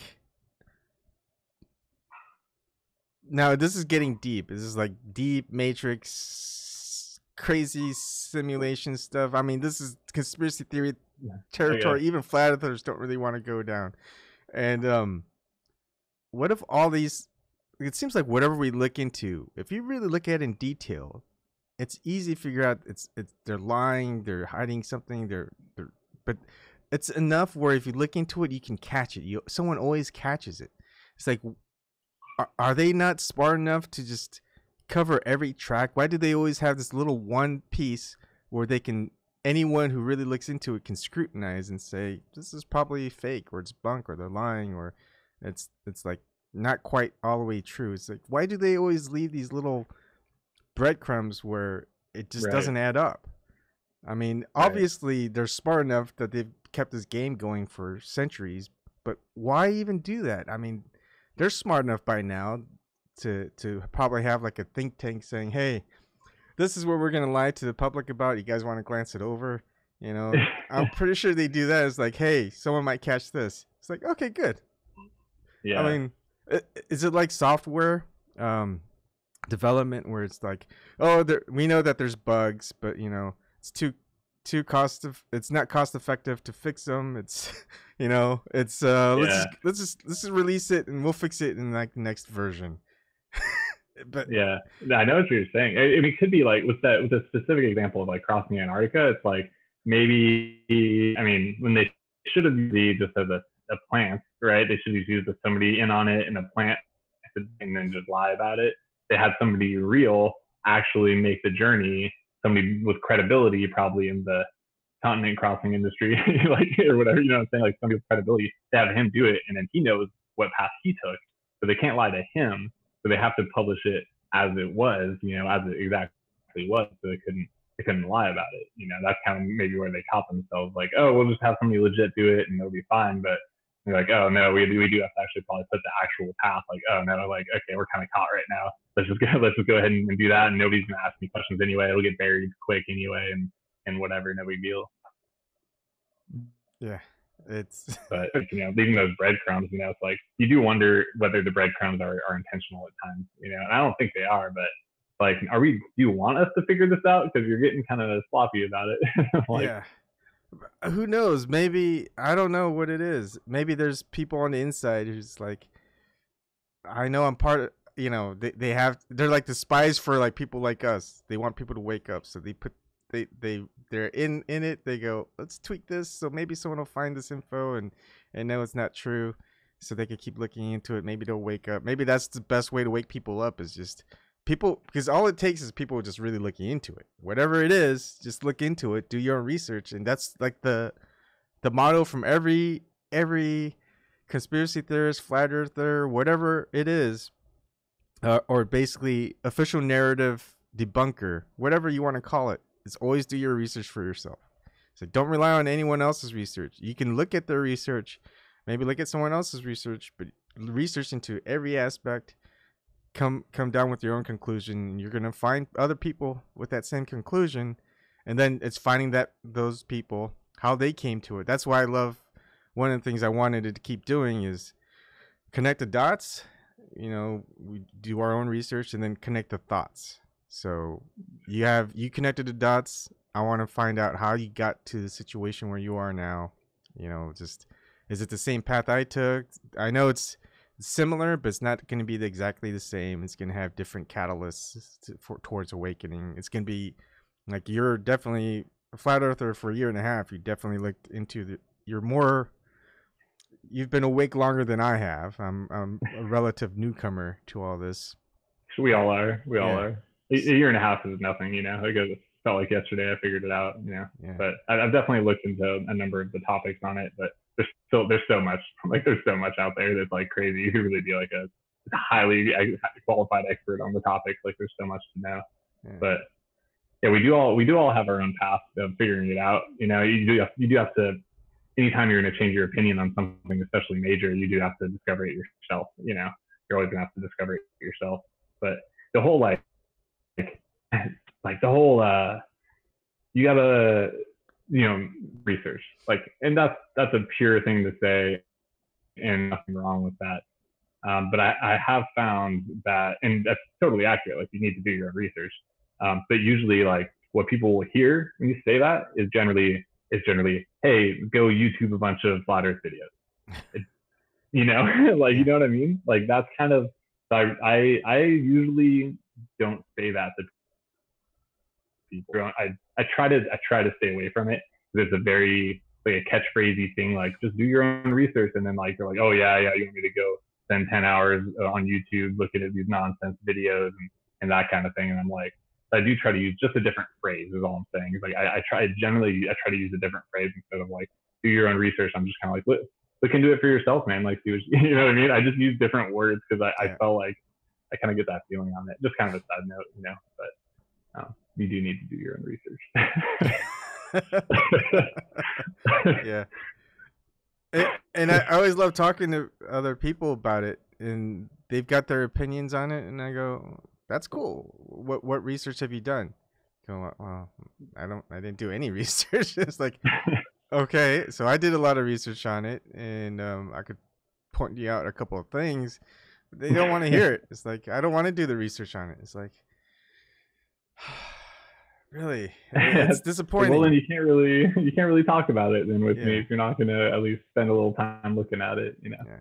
And it's people who might, even people who I'll help with computers, and they go, hey, there's this email, they're saying they're from here and that I should click on it, and I was like, no, not to click on it, right? They go, yeah, I know, but I just thought I'd tell you about it. It's like, don't even tell me about it, just delete it, you know better, right?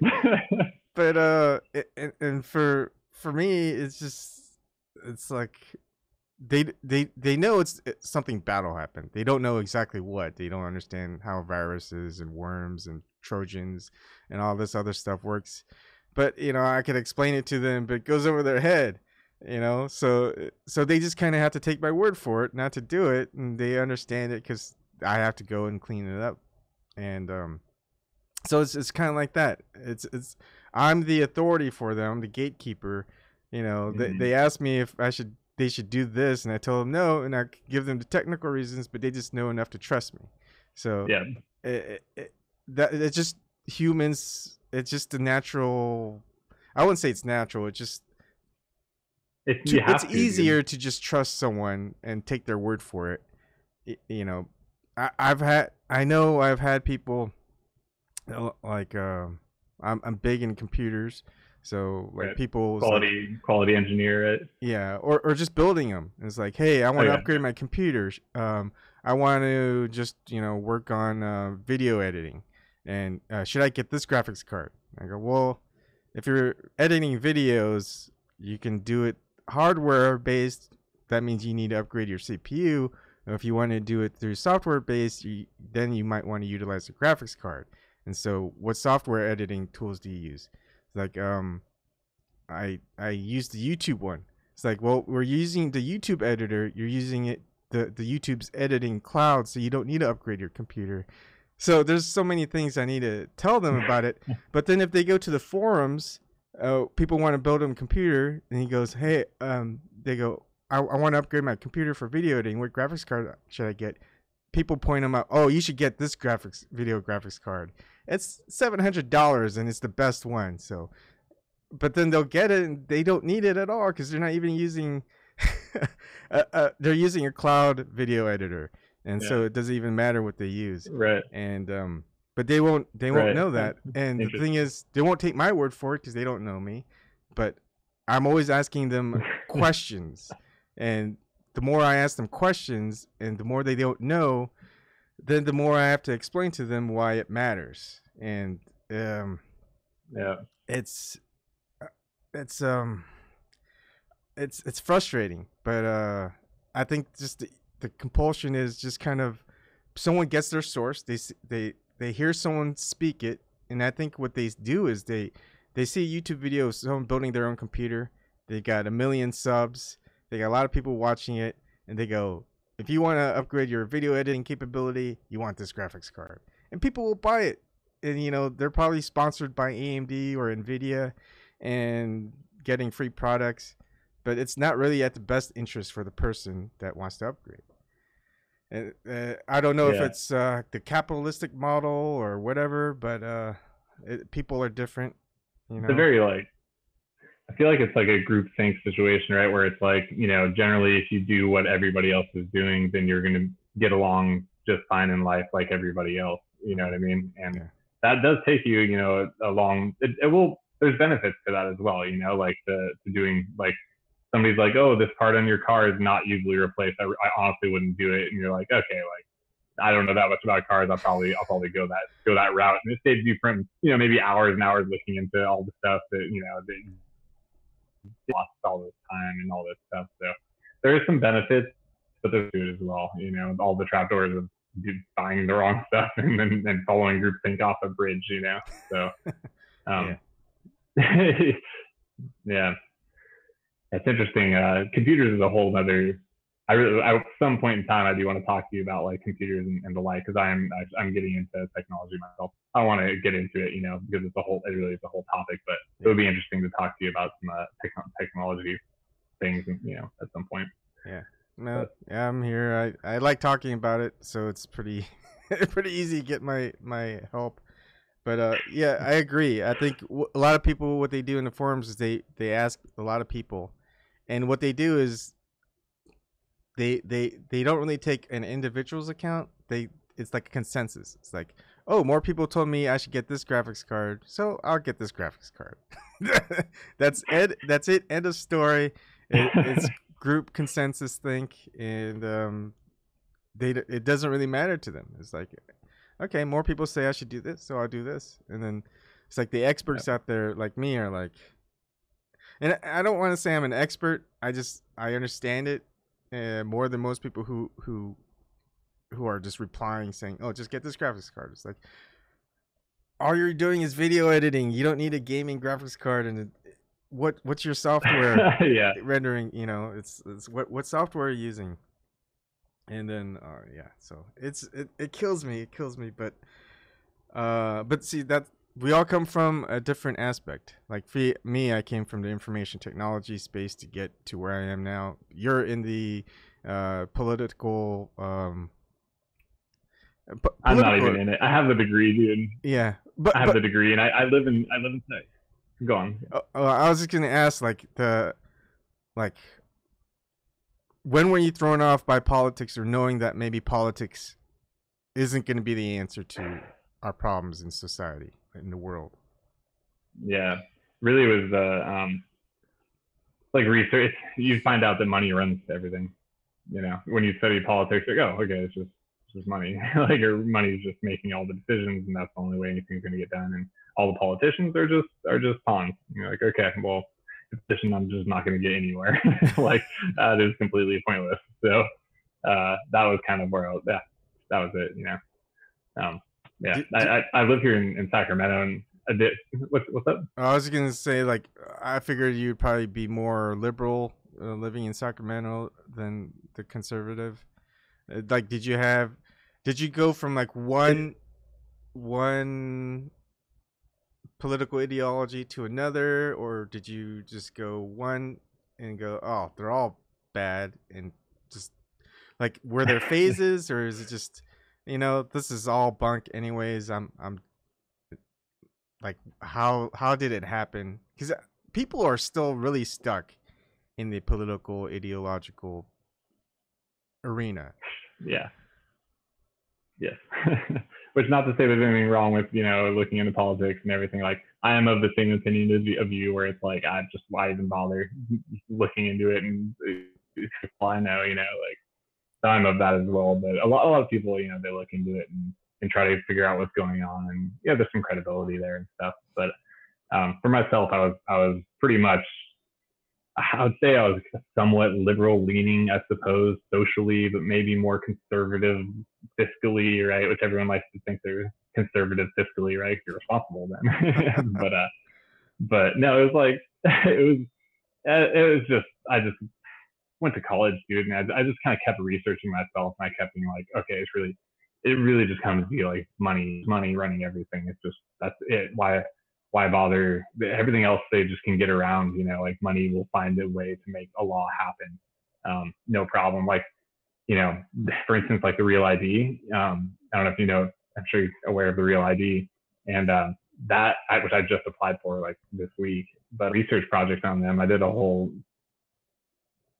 like, on the Real ID Act of 2005 is what it was called.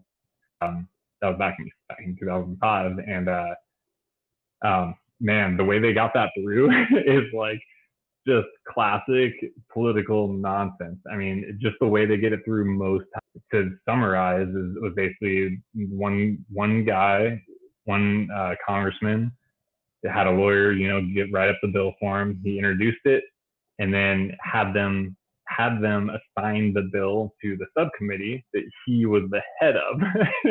And so he was the head of the subcommittee. So what does he do? He takes some military spending budget. It's an appropriations bill. He takes an appropriations bill to give the military tents in the Middle East, right? And never, like 99.9% of the bills that have any type of appropriations bill attached onto it gets passed, because nobody wants to be a congressman who votes down a military spending bill on some necessary items for the military, right? Or shut down the government because no one's agreeing on the appropriations bill, all this other stuff. Yeah. It was just, that's how they got that Real ID Act passed. Very, very sketchy. I listened to it. I was like, that's unbelievable. That's just like, okay, like, so it's, looking into stuff like that. That just got me to realize it was just money kind of running the show. Yeah. Same thing. I was looking at just how much actual work days in office that Congress have. I mean, they're working almost. I mean, gosh, if you had regular corporate job salary, it'd be like having 3-month paid vacation, really. And every year, all your trips are back and forth paid for, all your food and lodging. The health is better than anything else out there. Oh yeah. The pension, you're in it for one term, you've already got a pension. It's just crazy. And then they could, this time that they spend on all the legislative stuff is they could just, when they pass bills, they like to group them together so they can negotiate, saying, oh, we can't pass this because the other side is saying no, but they'll pass it if we agree to them on this thing, and so we'll say yes. So you get two things nobody wants that passes, and they're not culpable. They're saying, look, we had to pass it because they wanted this, but we're not going to give them that. But if they gave us this, we're going to have that. So we're working together across the aisle, and then all they're doing is working across the aisle to screw us, because we're like, no one even wanted this. Right? Nobody wanted this. What are you even doing? And then when it doesn't work, you're gonna blame the other party no matter what. Yeah. And it's just a sham. But I think like some of the people watching is like, when's the end game? It just seems continual. Is it going to be continual? Is it just like some people think it's just a generational thing. All they need is one generation to fully go along with the system, and it's done. It doesn't matter what the history books say. It doesn't matter what the previous generation says. I mean, it's once you have the you're talking about the Democrats versus Republicans, right? Once you have that, you have the good guy and a bad guy. Everybody's on one side or the other. They make sure to split the topics accordingly, right? And they pick all the divisive topics and then make their entire parties about those topics. And then you have a us versus them mentality. You have the good versus evil. There you go. Everybody's rooting for their team, and that's that. I mean, probably one of the first things we go through is the Hegelian dialect, or dialectic, if I should say that correctly. I don't know if you've went through it at all. Oh, okay, never mind. I went a total different path, I guess. But I don't know what the hell. What is it? What dialect? Hegelian. Hegelian dialectic. Hegelian. Yeah. It's the same concept. It's just someone in the past had a more formal term for it, and it's one of those conspiracy theory paths. But you already know it. You just don't know a technical term someone already had a thing for it. But it gets crazy. It gets crazy. Yeah. All the different types of things. But in the end, all it is system of control. They're lying. They're hiding something, and like everyone wants to know why. It's like, well, if you're going to control people and you're going to benefit off of it, that's just one reason. But also that's a good enough reason. Yeah. And then the other thing is like there's probably more to it, and what the last thing that they want are people out there waking up, with pitchforks and torches burning down the people at the top. So I think that's why they hide a lot of other stuff, and I think that's like the Antarctica, the North Pole, all the stuff that they're hiding. That might be a way out. That might be an answer that can end some of these systems of control, and that's why they're doing as much as they can to keep everyone in the dark about it. It's definitely like why, and you can kind of like theorize on it, and I have my my opinions and guesses, but it's like, why would they do that in the first place, right? And it's like, okay, well, probably we can say probably to hide God, right? That seems to be the common like opinion of people, and that could be their primary, maybe not, maybe whatever. Like that's one option. Another option would be like doing a bunch of sketchy Antarctica, right? Have a whole nasty thing going on down there under the ice or whatever, right? Like they can have if they can have a whole continent or large space that's totally isolated to themselves to do whatever evil shit they want, then that's a pretty good reason right there as well, yeah. And what stuff they're doing, like what major bad things are they doing? It's like I don't know. Like I definitely don't know. But like the stuff that's coming out about, I'm gonna throw this out there about like the pedophilia rings and stuff. Mm-hmm.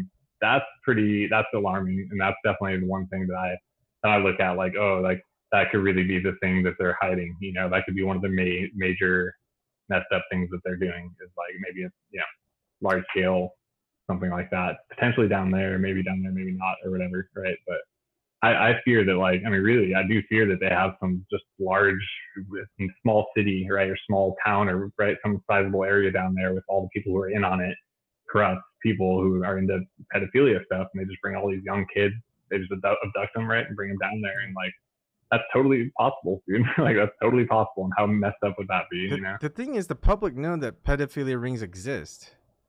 I mean, the entire cover-ups with the Catholic Church, I mean, they've even revealed it multiple times. Yeah. Pedophilia rings just in like the um the sex slave trade. They know it exists. It's in the news. It's even in mainstream news. There's Yeah. people who a long list of people who are in politics that have been charged with pedophilia and things like that. I see what you're saying, but when you go to Antarctica, if you go to Antarctica and we prove the Earth's flat, then we end up finding out who's lying. We have, I think, a very strong chance of finding out who was behind that. And you really start to bring these shadow figures who are pulling all the strings. You might really bring them into the spotlight because everyone's going to really, I mean, there's going to be a huge scale effort to track down who is in on this lie. And it could be those people who are the head of all these pedophilia rings, because the people who get busted are the people lower down, right? They have all these scapegoats, and they can be real scapegoats and everything, right? Like real people doing messed up stuff, and they send them to jail, and we got them, and we're doing our best to break up the rings and all this stuff. But until you get those people in power out of power, you know, it's the same people hiding the planet, the shape of the planet, that are perpetrating these type of atrocities, right? Like, Yeah. and it really is. So, yeah. And I think it really takes just ordinary people to care enough and do something about it, because I'm one of those people who think that when you reach a certain like threshold of society, like a certain elite position, you have to go through some sort of initiation where you can be blackmailed, or Yeah. so either you have to be in on it, or they'll implicate you in some ways, or Your family, right? Say yeah, loved ones against you. That's what evil yeah, people do, right? Like, we'll kill your family or whatever. yeah. And so that way there's always a control system in place to prevent people from the top to leaking to everyone else and all this other stuff. And then they'll probably say, look, it's not like anyone will believe you anyways. We'll ruin your life. No one's gonna believe you. And so there's really no choice you have.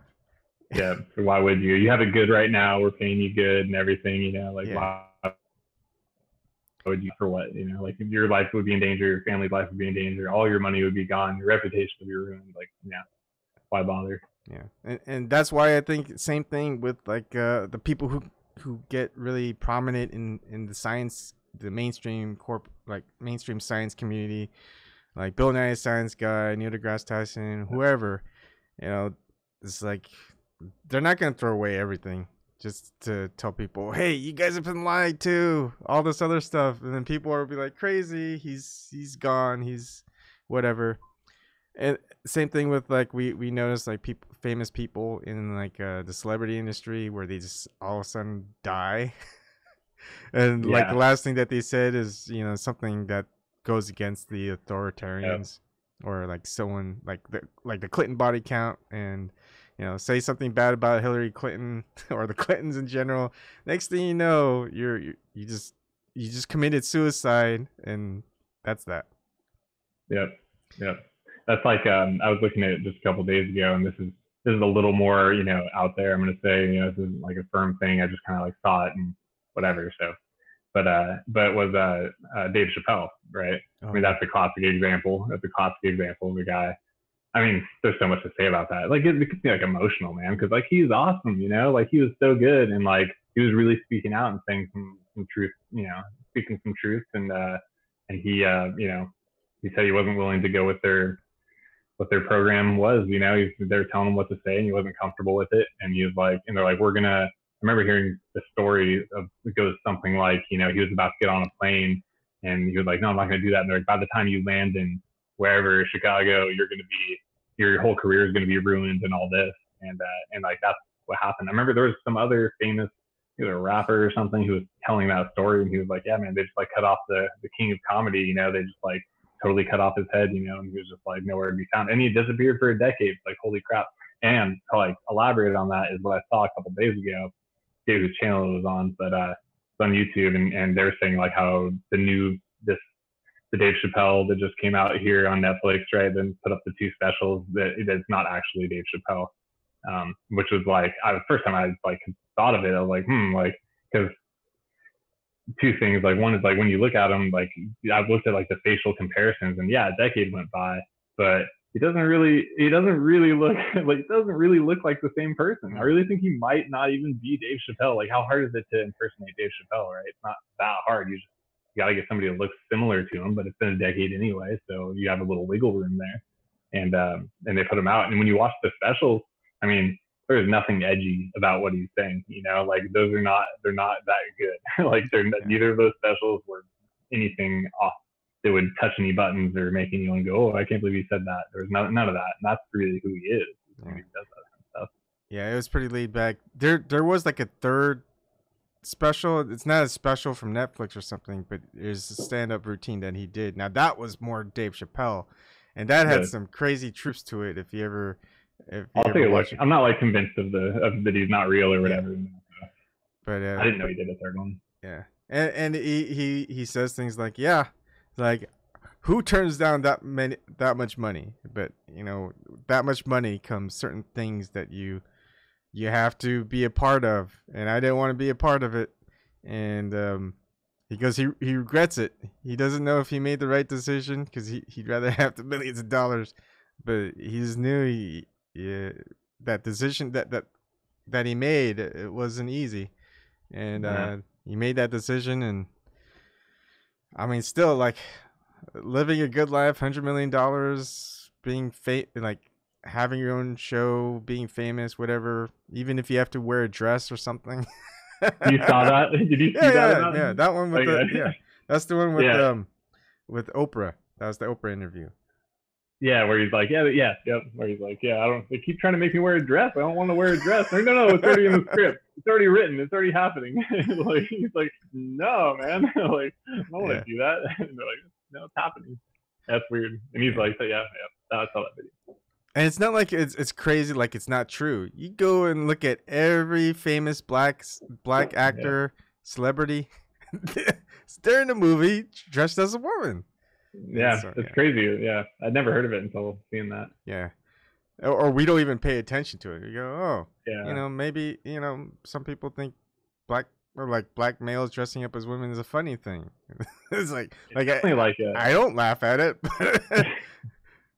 They just like need to feminize them and kind of humiliate him a little bit and like make him seem like not such a tough guy. I mean, I could see it with like, you know, black guys are seem more like daunting and physically like very manly and stuff, and so they want to like think it's funny to like put them in a dress, right?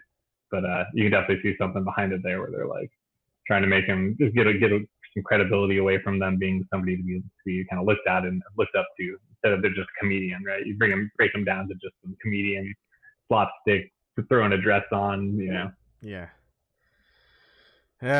I mean, the rabbit holes, I don't know if I miss them at all, because like I almost don't need to go back to them anymore to look into it. It's just like a rabbit hole that was created for people to look into, you know, what and the end all, what does it really matter? What's the big picture of that conspiracy theory rabbit hole for that? It's like, it's just a funny topic. There's nothing really. It's a sad thing that happened, and who knows what the true story is. Yeah. Like, I mean, but if we all talk like if we have flat earthers or conspiracy theorists talking about Hollywood, or even just the normal individuals, like, do you think Hollywood probably has some shady bad stuff going in its own? Like, you don't even have to go down to like the whole satanic rituals or whatever. All you have to do is like, do you think there's people taking advantage of other people who are in the business? Like, if you're a director or movie producer, you know, or even actor or actress, you know, do you think they can take advantage of just people who want to get into the industry? It's like, you know. I mean, it's as simple as that. But and then it's, you know, are there going to be ones taking advantage of underage kids who want to get into the industry? Yeah, but people don't want to look into it. They just rather enjoy the movies, because if you take the whole industry down, well, there goes their entertainment. And it's also a lot of people who they looked up to. It's like, I mean, can you imagine all the people who looked up to just some of the actors that got touted as being sexual predators or whatever? And the thing is, they never went to trial. So you don't know if it was true or not. But they're done with. Plus, no one looks up to them anymore. I know. And Like Louis C.K. I feel like you're talking about. oh yeah, Louis C.K. I liked his stuff. He was funny. Well, he's my favorite dude. My favorite comedian. I still love him, and I read about what happened and everything, and it was like, and he came out and apologized for it, and you see where he went wrong. He definitely made a mistake. It wasn't. It's just you weren't there, so it's kind of hard to say. But yeah. Anyway, that was kind of like, that was just so sad, man, because he was pushing some boundaries, and with his show, I loved his show, man. His show was so good that he produced and directed and everything, and starred in, obviously. Here's the thing. Like the worst thing I heard about with him, I don't know if he sexually abused or anything else, but I think the worst thing I heard for him was he just jack off in front of like people who worked for him. Yeah, yeah. It? Which you can't do that. Like that's a terrible thing to do. Like you can't do that. He abused his power. Basically, he thought that this chick was into him, right? And like he was into it, and he like kind of forgot that there has to be this really solid line between a boss and an employee. Even though she was like, it seemed like an extended employee, like not really like directly, or like kind of extended. Yeah. And so he didn't think it would be that big, that issue, but it obviously it blew up as one, and and that's just a shame. I haven't even seen what he's done like recently. It's kind of weird. And he put out a movie right after that. Like there was a movie about to come out, which I still haven't seen, but I guess it was all about like a person getting caught being like a sexual predator. It was like what the movie was about. It was like crazy. Like, oh, like what how is this like a coincidence? It definitely wasn't a coincidence. It was like, I guess maybe he dreamt up that film screenplay because of what was going on in his own life, subconsciously or something. But it was weird. It was weird. And I don't know about that because there's this mentality that like in the professional industry, you don't mix pleasure with professional, like business or whatever. Right. There's been like small companies I worked with where is like a mom and pop type of business, and they want people to date each other in the company. It's if it works out, it's good because they work with each other better and stuff like that. Yeah. Definitely not like a boss to employee thing, though. You can't have that. Well, yeah. Well, there are people like, yeah. Well, actually, there are some people like, because every organization has a chain of command. Yeah, right. And the same thing in the military. You can date someone else within different division, right? Like if you're like sometimes if you're like they frown upon an officer enlisted, but like higher ranked enlisted or a higher ranked officer with someone else in different division, and they're usually okay with it because they don't affect each other. So if it's kind of like that same thing. It's like, well, I dated a higher up in a different division or different whatever. We don't work directly with each other, but we do have like a kind of the same mission, same end product, whatever. And when it's maybe in the bedroom in the privacy of their own room, who's to say what you can and can't do as long as it was consensual. I know. So, I think maybe that's where the line was like it was extended, and it was extended enough in a normal circumstance, but maybe because he is such an influencing person that he kind of that he just talked to one person and said, I don't like that chick, that her job would be gone. So it became, it was like that when in a normal circumstance it wouldn't be. You know what I mean? Maybe that's where it was. And he's such a good guy. He came out right away, just apologizing profusely and did everything. He seems like such a good dude, man. He really does. But I think sometimes the standards also get too high. It's just like the type of situation, like a hierarchy relationship. Sometimes not directly related, sometimes not even directly related. It occurs in the real world, and it doesn't get hyped up. No one loses their job over it. All this other stuff. No one gets sued over it. They know, hey, you're entering into a personal relationship in a business situation.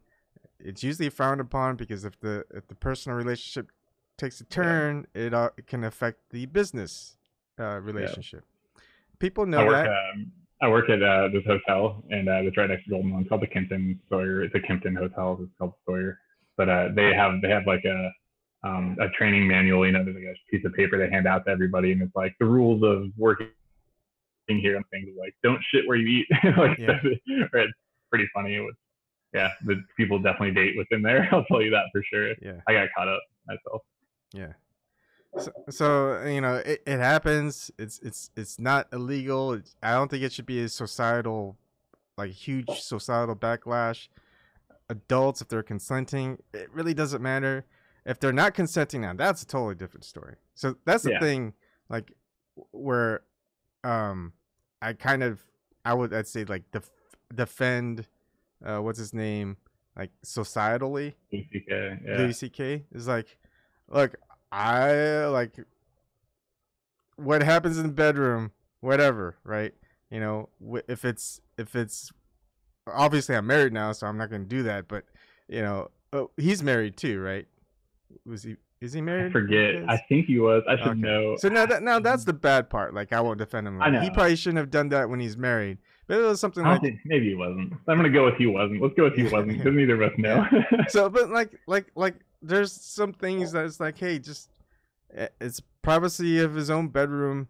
You know, in a personal relationship, business could have been affected, but two consenting adults can go ahead and figure that out. Whether two people who work with each other, they know that the potential for the business having a negative impact if the relationship turns into a negative thing, right? So, yeah. I mean, you just have to be adult about it. Adults know what they're getting into, even if maybe they're drunk or whatever. It's just a bad decision, but their adults know that they made a bad decision. It's like, I don't think it's like something going to prison over. I don't think it's something that's like they should have just kept going with negative press and be associated with actual people who physically abuse non-consenting, minor. That's huge difference. So I just think people just lump in too quickly, and I don't know how we segued into this. Hollywood's crooked. Hollywood's crooked. Hollywood's crooked. And the same people. This is like, many topics that generally get. Hear me okay? Yeah, it was breaking up just a bit, but. When you start talking about Hollywood, there's definitely there's a certain topic that tends to get brought up with that, right? Of like, why is Hollywood crooked and who's running Hollywood, right? And I'm like, you're gonna say who made that would get your channel shut down, no, I don't care. Like no, I'm serious. Like that's something I don't talk about, like because it does get people's channel shut down. Like that's happened to Marty Lee. You know that. Like he got his channel shut down for talking about that specific topic. I don't care. I'll just go to my backup channel and other platforms. Like one of these days, I was actually going to do a show titled On Topic. Okay, let's talk about the Jews, because they're the forefront of everything. One of the things I want to like get towards is like they've been kicked out of so many countries in the past couple hundred years, and no one asks why. I mean, I have friends that are Jewish, that are Jews, so, and I trust them. I mean, but again, don't lump in one person because of their association with a group to everything. But still, time and time again, this type of group seems to always have something going on where everything in the world is affected by it. And is it the world's problem, the rest of the world's problem, or is it the problem with the group specifically? And we should look into it more. And most people have looked into it more. And is it a subsect? Yes, within the group. But then it's also, you'd look at it as, well, could all the Jews that I like and are friends with, are they all in on it and hiding it so well and like waiting for a chance? Like are do they know the whole like New World Order thing that's going on, that they're gonna be ahead of it. It's like from personal experience, I'd say no. But then Yeah. we It's a obviously hierarchy, see, right? It's a hierarchy. It's like how many people know what, right? It's like yeah. the hierarchy situation. But when we definitely see just like people who are so into Donald Trump, and a lot of them are like libertarians, anti like anti-imperialism, and anti-Jewish money, bankers and stuff like that. But he's like the biggest friend to, in bed, in bed with with the Israeli Jews, the Zionists, and it's like, what is going on? Cognitive dissonance here. I know. Yeah, tell that to my roommate, man. Like, dude, such a Trumper, man. It's like, and man, it's like, dude, don't you know who he's tied into? And they've been kicked out of so many countries for like the last like 500 years. You just like, it's such a long list. Yeah. Crazy. And you start thinking about, I mean, that's a whole rabbit hole right there. Like, and are those the people who are really running the show? Like, are they? Because to the best of our knowledge, it seems like that's the case. And like, but who knows, right? Maybe none of them know, and it's only the top 0.01% of Jewish people who maybe may or may not be Jewish people, and they could just be pulling strings with that whole, with using them to control everybody else. Who knows? And there's so many good people that are Jewish out there that not everybody's plotting against plotting against you. It's like it can't be like that. But there's something with their culture, like they're like, they always end up in power and like smart. They're smart too. Like, I don't know. Speaking from like I'm gonna give like an example, just small example, right? Is like, I grew up, I had 70 people in my graduating class in high school, and I went to school with all the same people throughout growing up. But I had there's only one Jewish person, buddy Nathan, and he's a really good guy, very good guy. Nothing but good things to say about him. Still friends with him. He graduated top of the class, like very top of the class, man. And like, his dad's a judge. He's the only judge I'm from Lake Tahoe, which is a couple hours away from here. He's the only judge in the town up there now. He became a judge, and so like, there he is, position of power, right? Yeah. And like, and Nathan, he's doing, honestly, I don't know what he's doing, but he went to USC, and he's doing very well for himself. Like, so they're smart. They keep after it. They push their kids, and they end up in positions of power, and they kind of date within themselves. It sort of seems like, generally, as well. I don't know. It's a big topic, dude. Yeah, and it's hard because a lot of people tiptoe along with it, and I do too, but only because I care about the friends that I have that are Jewish, and I know that I don't implicate them into this whole Jewish conspiracy. And the thing is, there are a lot of Jewish people who are the ones leaking like the plans and a lot of the things that are actually occurring within a lot of the more formal ceremonies and things like that out to the public. I mean, otherwise we wouldn't know about them, or they'd just be pretty biased potential lies. But when we hear it straight from like those who defected from the Jewish religion and and stuff like that, it's like, I'm gonna listen. And so it's like, they've got something important to say. They wouldn't have to have said it, because what they're saying is pretty anti-Semitic, even though they are the Semitic, right? So it's like, I'm not the one saying it. It's information provided by a Semite, and you're calling him an anti-Semite? No. Yeah, he can't be against himself. Yeah, it's there's a reason for it, and so look into it. But the thing is, the societal again, groupthink is, if you look into it, you're automatically labeled racist, anti-Semite, whatever, and then they just bum rush you. Mm-hmm. It's like it feels like Flat Earth all over again. If we talk about the Jewish conspiracy, it's like talking about Flat Earth. You're crazy. You're delusional. You're now an asshole instead of just being crazy, though, right? You're a racist. You're anti-Semitic. That's the worst thing you could be, dude. Yeah. Maybe we'll go on again when we've been going on for like 2.5 hours, and I don't want to take I did too not much of your notice. time. But yeah, like any other show, like if you want to talk about Antarctica more, because I think Whatever. I get segued a lot in my research. Like I'll all of a Same. sudden I'm like North Pole, look more research Antarctica, and then all of a sudden Little distilled water, you know. I gotta jump around topics a little bit myself. yeah.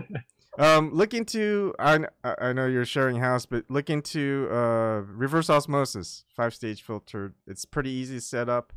I know about Uh, ROs. Yeah. okay, yeah. Instead of plastic distilled Yeah. water. I Uh, know. I know. I trust me. I wish. This is just what I got to deal with. You know. Yeah, I know. Yeah. Dude, I've been lucky. I grew up in Lake Tahoe, like I said, and Lake Tahoe is a huge. I mean, I don't know if you're familiar with Tahoe, Yeah. but No, it's like like a dude, clear, nice water, and that's what I grew up drinking. oh So yeah. lucky. There's no fluoride in that water. Clean. Like everybody like how it's like, oh, drink Tahoe tap. That's like the thing. Yeah. Everyone loves to I drink think Tahoe I tap. think they I think they stock it with trout, so there's some pretty big trout that's stocked in there. I'm a big fisherman, so I think I've seen I know. fishing videos with the people fishing in Lake Tahoe, and they get these huge trout. I miss catching the huge trout. I only get like the small ones here, but Yeah, there's some fish in there, and yeah. yeah, I actually know I know some people that own fishing charters out there.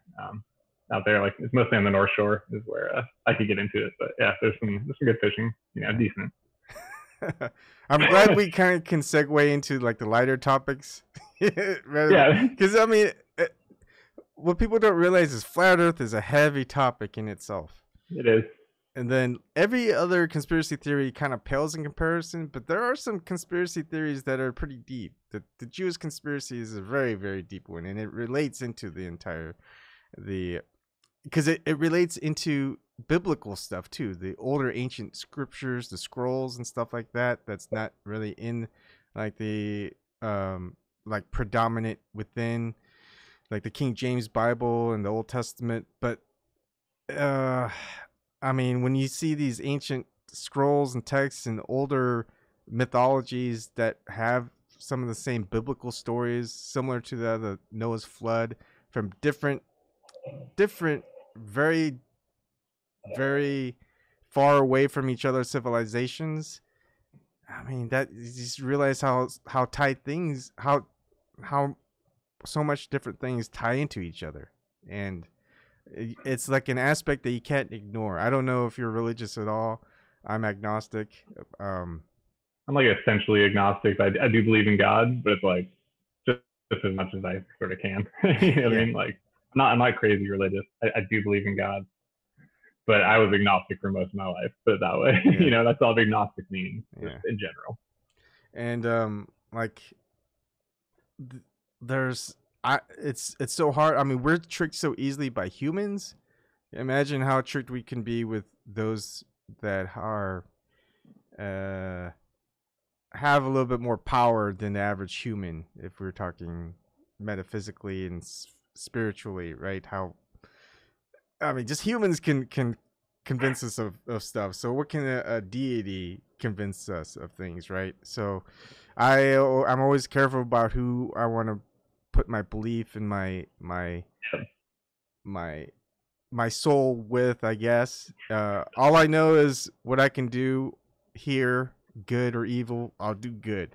It doesn't matter who you Yeah, believe in, as long as you do good, it doesn't really matter in the yeah, end. But if I'm believing in an entity and religious or a doctrine, and it goes against what I believe is good, but because I believe in it and because the deity is the deity and thus whatever the deity says is good, yeah. then you're telling you're in a You're weird giving gray away your own area. morals. You're giving away your morals to something else that's not yourself. You know, God's Yeah, supposed to be within you. You have a moral compass. Like yeah, trust it. You know. yeah. So it's those that gets deep too. Yeah, fun topic It's too, fun for topic. sure. It's very philosophical It is. and spiritual, but I think it's worth talking about because I think not enough people talk about it at all.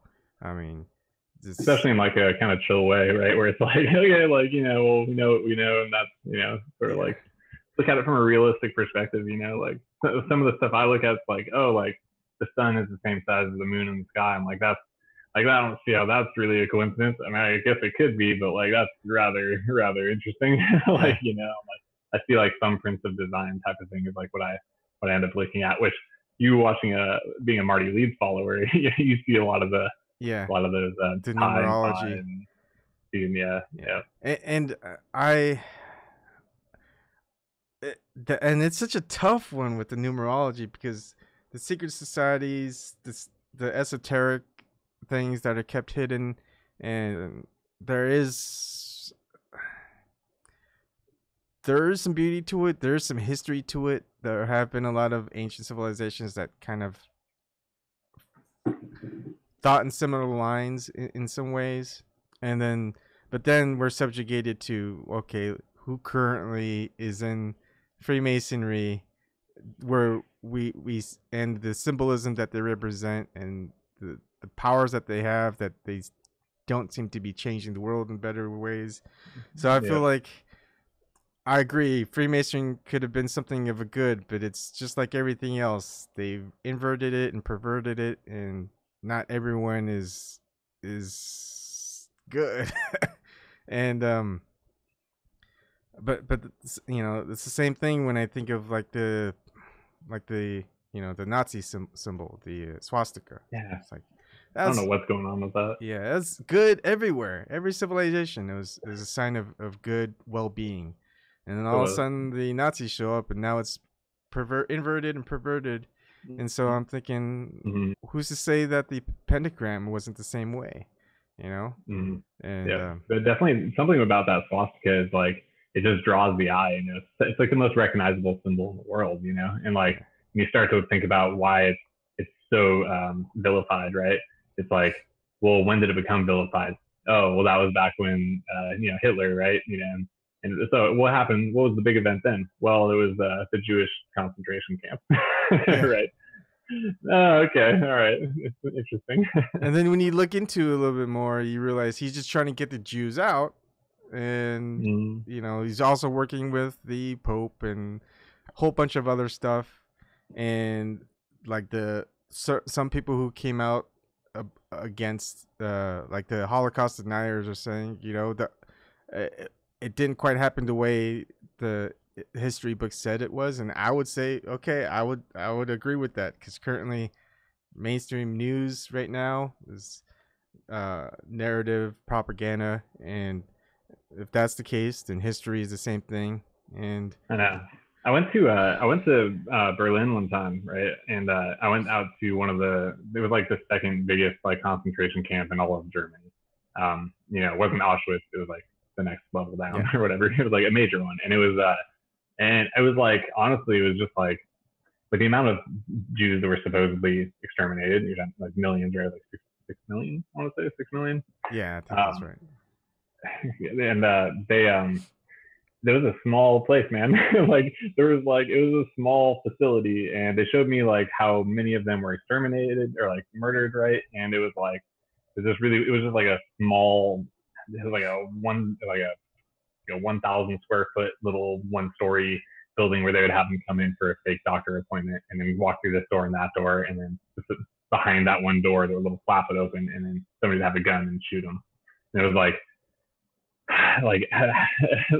how can you, they would know they would know it would get around if they were killing what, like 1,000 people a day. Like everybody in that camp would know when you go to a doctor appointment you're not coming back. Yeah, Like and they had like, there was just like, I'm like, I literally don't know how you could possibly get rid, like just go through that many people. And there's people who lived there for like years. They were like, they were there for like 4 years, and like you're like, okay, well, they're for 4 years and you didn't die, then you obviously, like, they weren't running through people like crazy. Like you'd have to really get away with killing that many people. Like, so it was just a little suspicious for that, yeah, for those reasons.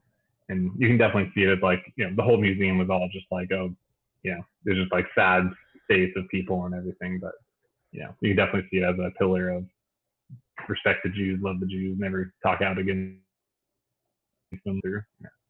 Yeah, and it's gotten to the point where they've been so victimized they could do whatever they want. That's basically what the narrative is now. It's like they've been Yeah, they're the persecuted so victims. much they could persecute everyone else, and we just have to go along with it. It's like, what? No, no, evil is evil. I don't care Yeah, who's dude. doing it. But it's hard to convince people. It's hard to even bring them in this conversation. They won't even have this conversation. I think that's what's great to find other people who finally kind of reached uh I wouldn't say consensus, at least one major agreement within a big conspiracy theory is like flat earth is one of them, and it's pretty easy because day to day the earth is observed flat, not curved. Um the science behind it doesn't support the globe earth theory, whatever it is. Even gravity, the theory about that isn't quite there. Second law of dynamics, that's everything is just it, it's just not explained by science like you think it would be. Yeah, the they do try to like divide. Sorry, my little headphones are dying. I'm plugging Okay. it in. But they do try to divide everybody, especially in the conspiracy world, because Oh, your sound got. I can't hear you. Hold on. one of the major. Oh, there you go. Can you hear me okay, or Okay. let me know if you get Yeah, I hear you now. I don't know if that okay? was you or if that was me, but okay. Right now you're not on this, so let me know if you can hear me okay. Yeah, I can hear And you. then you don't. Okay, all right. Let me know if you have an issue, and I'll put these back on. That's fine. Okay, but yeah. So one thing that that they try to divide the community with is aliens, right? Yeah. Dude, because like I don't believe in aliens. Like no, dude. Like I'm not saying that for sure or whatever, right? But I don't think aliens exist, and like I don't think space exists. Like why would I think aliens do? And they push that, man. And that's really that gets you going. Like okay, if they're out there doing ancient aliens left and right, that Yeah. that's on Discovery Channel. Everybody's watching that. That's popular, and they have all these fun. They make it all fun, and that's just like a divisive thing to like take a grip of the conspiracy people and just throw them off to the side and lead them astray. Yeah. And the same thing, like I had to correct Marty Leeds, and I was like, oh man, I don't want to correct Marty Leeds. uh, but He's yeah, not perfect. when he's talking about Bill Cooper, and it's like Bill Cooper's, all this, and I was like, no, he didn't believe in aliens. He did. He was like the biggest alien believer, and then he figured it out and saying it was all a sham. It's a big government cover up that they're planning like a Project Bluebeam type of thing, and Yep. it's great because you realize how someone like he was just one of us. He was just kind of ahead of the times. I don't think he was right on everything, but none of us are right.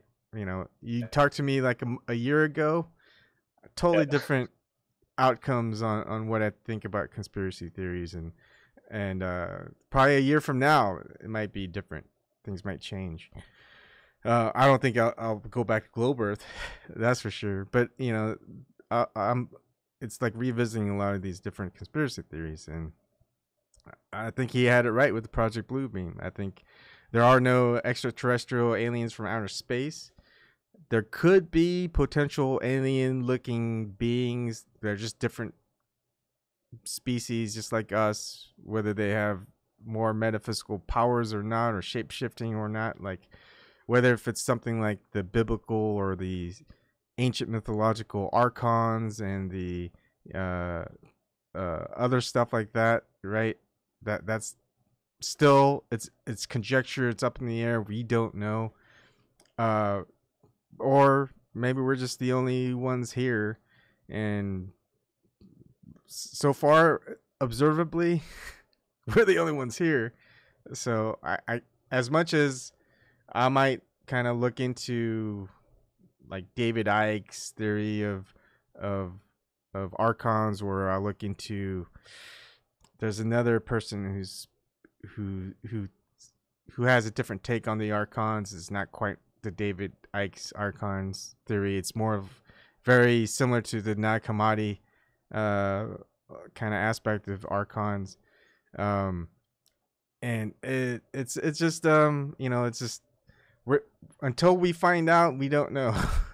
Right now it's just it's conjecture.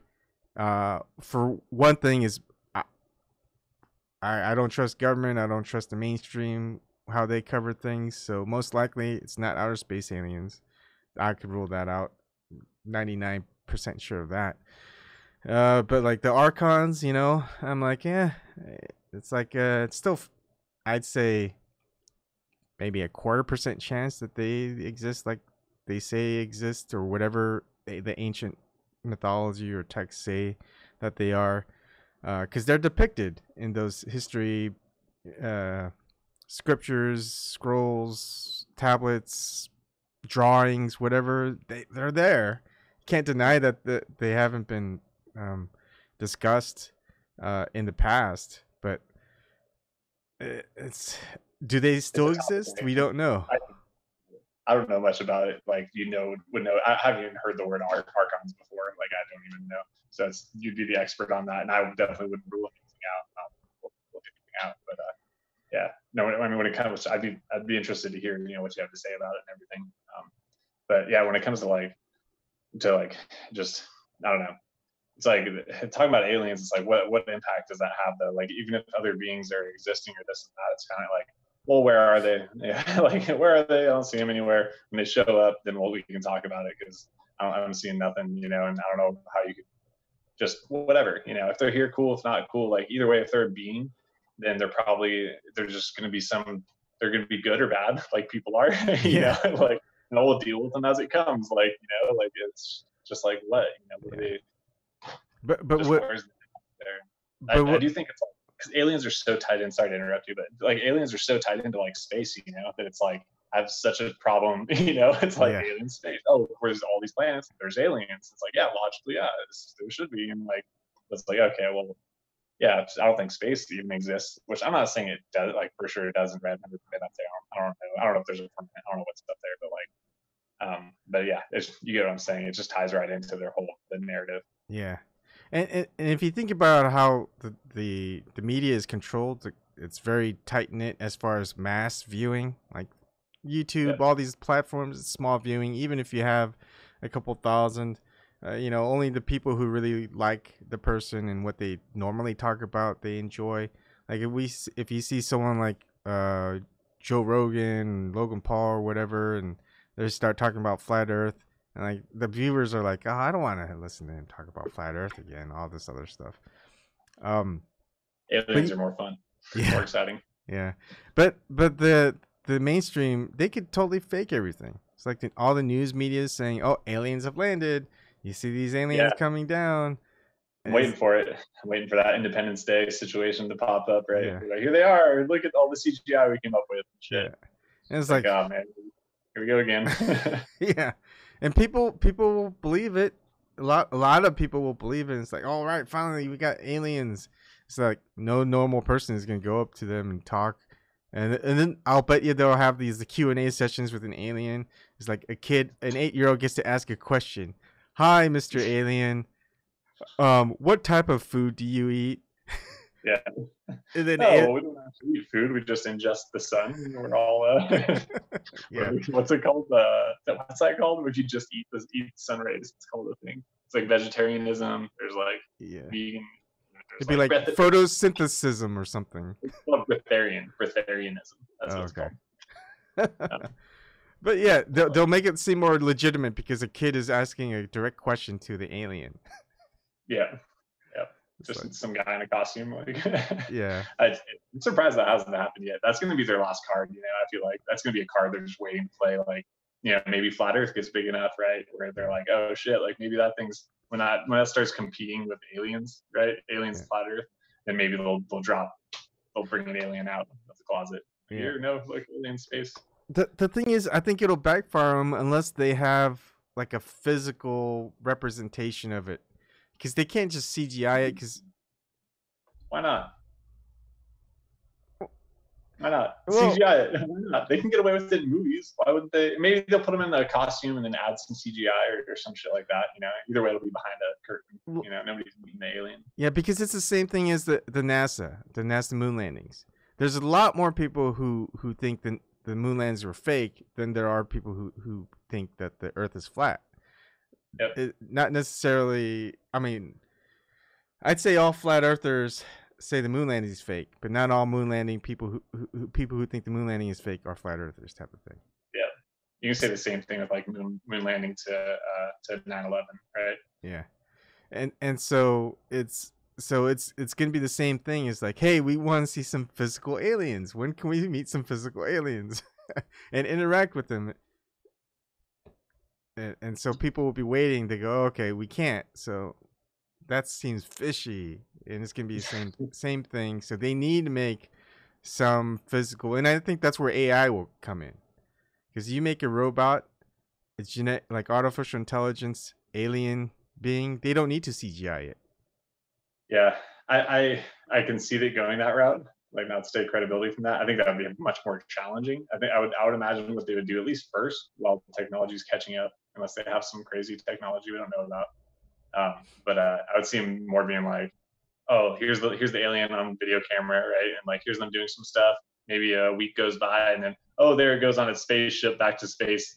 He says he'll be back in 30 years. And it's like, oh no, don't you remember when the aliens showed up? Like that was a thing. And then everybody says, yes, that was a thing. That was the thing. That was a thing. And there you go. Sold. He's gone. Nowhere to be seen.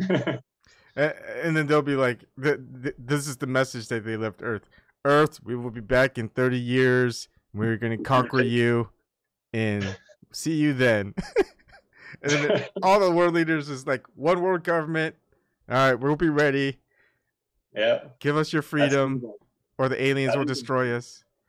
If they go with the one world, like, which seems like they're going for, if they don't have it already, right? Yeah. But that would be the very, like, that would be the way to go, right? Aliens, one world government. Like, that's the move. The move to make. If you're trying to like do that, that's the move. But I feel like it's the hardest thing because of the conspiracy theorists.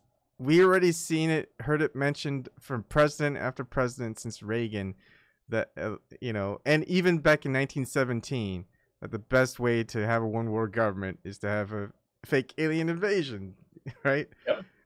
And all the conspiracy theorists are gonna be like, hey, this is fake. Look, this is all the times they said it, and it's finally happened. Project Bluebeam, people, and people are be like, no, finally there's aliens, and you guys are just conspiracy nuts, and it's flat Earth all over again. There's a statue of Reagan that's at the state capitol here in Sacramento. There's this is where the capital is, right? California is in Sacramento, so the California State Capitol museum / active legislature is both there, but they have a statue right underneath the rotunda, the main entryway. There's like right below that, there's a big old bronze statue of Reagan smiling, because he used to be the governor of California. But yeah, he's down there, and then like I don't know why I got on this Reagan, I guess, but right above that in the rotunda, which is like the main area, the dome, right, the dome and everything. In the center of the dome there, right in the middle of the Capitol, is Queen Isabella and Christopher Columbus's last plea to Queen Isabella is what the name of the statue is. There's Columbus and Queen Isabella of Spain, who financed Columbus's voyage, and Columbus is sitting there on one knee holding up a round ball, like a globe, right? It's like, yeah, it's just kind of like more like because I worked there for a few months like this year, and before I realized I wasn't making any money there, but yeah, they like Christopher Columbus is there with Apple. I used to see it all the time, just like, what is this nonsense? Like, dude, yeah, I used to have like my coworkers are like, Flat Earth got brought up once with them, and I was just like, like chilling at the Capitol, being like, wanting to be like, dude, you guys are wrong though. But like, if I like said anything then, it would just been like messed up. Like, you say something like that at a place that people are that indoctrinated and stuff, and it's like you're just an outcast at that point. I always had to bite my tongue when I worked there. It'd be funny if we finally got the world to like we took over all the control systems. We went up into all the highest technological flying machines, whatever, and we just took video after video, and okay, it seems flat. It's not curved into a globe. And then all the statues that have like the globe, it's like we replace it with like a snow globe. I mean, dome or whatever the hell the shape is. Like, okay, let's go ahead and smash this together, smash this ball to make it flat. Okay, that's fine. I mean, it's crazy to think like how many books are just ridiculous, how many shows are just wrong, how many people just said like, oh, they're pulling back, you know, astronauts and be like, what the hell was this guy doing then? Oh, find this fucking guy. I know. You were lying, dude. Why were you lying? Like, it's so just everywhere. That's like everything. It would be like, I mean, overhaul. It'd be hard to find them because they'd know. I mean, they probably have big nest egg. They probably have those underground bunkers, or they've got, you know. I'm pretty sure that the big powers that be, you know, there's that theory that they have a huge hidden underground base in New Zealand in case something happens. I've heard many stories of underground bases, and I heard one about like Yosemite was supposed to blow, and so I think Obama like signed a thing and where they all have like a base in like somewhere in South America. I don't know. I've heard a lot of like tunneling stories about even Colorado. Heard some like weird underground. They definitely got underground stuff going on. You know, where it is, who knows? But we got some underground stuff going on. In Colorado, I went for just outside of Denver, over in whatever, a little suburb right on the mountains. There's like who's that big weapons manufacturer? Like a massive weapons manufacturer. Dude, there's like a major. It'll come to me eventually, but people will know what I'm talking about. But there's like a major weapons. Who is that, man? Hewlett. It's not like Hewlett Packard, but it sounds like. But there's anyway, two that I'm thinking of. Raytheon is one. The other is they do more energy related technology, defense systems. I always want to say Hewlett Packard because I'm pretty sure it sounds like that. I know obviously it's not, but like it sounds like that, you know. But let me see if I could find it. So they I just saw like a headquarters that they have over there, which they have like a kind of like headquarters in the Denver area, and I think it's Littleton. It's not Littleton. Lockheed Martin. Lockheed Martin. There you go. See, Lockheed Martin. That sounds like Hewlett Packard, kind of. in a way, it does. Yeah. So yeah, they have like a really ominous looking building. It's kind of funny. It's like super like sleek and like aggressive looking. But I went on some really nice hiking trails right behind there. I could like look down into like this area they were like tunneling into, and I was hearing like explosions, like they were lighting off dynamite, you know, just like building underground. But that was just kind of like one example. But like, yeah, they're definitely they're underground like places. Yeah, man, the facilities got to be nice because I mean, if they're down there, they're gonna probably be down there for at least 2 years. Once they get down there, they're just gonna do whatever they want, right? Burrow around wherever they feel like, build whatever they want. You know, money's no issue. I mean, it'd be interesting. It'd be cool to explore one of those things. I mean, who knows what they got going on, man? It's gonna be a lot of. They're doing something, dude. It's a lot of tunneling. I'm sure they have some crazy stuff. Yeah, I'm sure they have some crazy stuff, but I'm sure most of it's pretty messed up as well. Yeah, like you said, like child trafficking and stuff like that. It's like, but the thing is, I don't know if they would risk having something like that occur in their getaway, right? So probably just a getaway, just in case whatever nuke goes off, or maybe they're planning a apocalypse or something or whatever. They have their just hideaway, you know. They just have hideaways. But you definitely would have to be a high part of the system. Do you think like all the politicians know about it, U.S. politicians, like congressmen, or do you think only like the select few within it that are higher members? I mean, I do think politicians are pretty low level generally, like very, very entry level, you know. Like, yeah. So they would be optional, you know. I mean, I'm sure they have their. There's probably plenty of places to hide. You know, they have plenty of underground bunkers for just in case it's planted all over the world, just in case it happens when they're over here or over there, so. And they could tell a politician that, oh yeah, you'll be fine.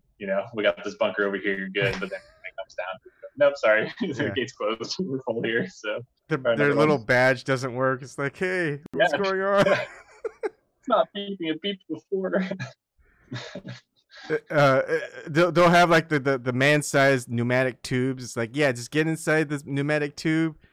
You'll get to the base, and all it does is just dump them out in the middle of the ocean.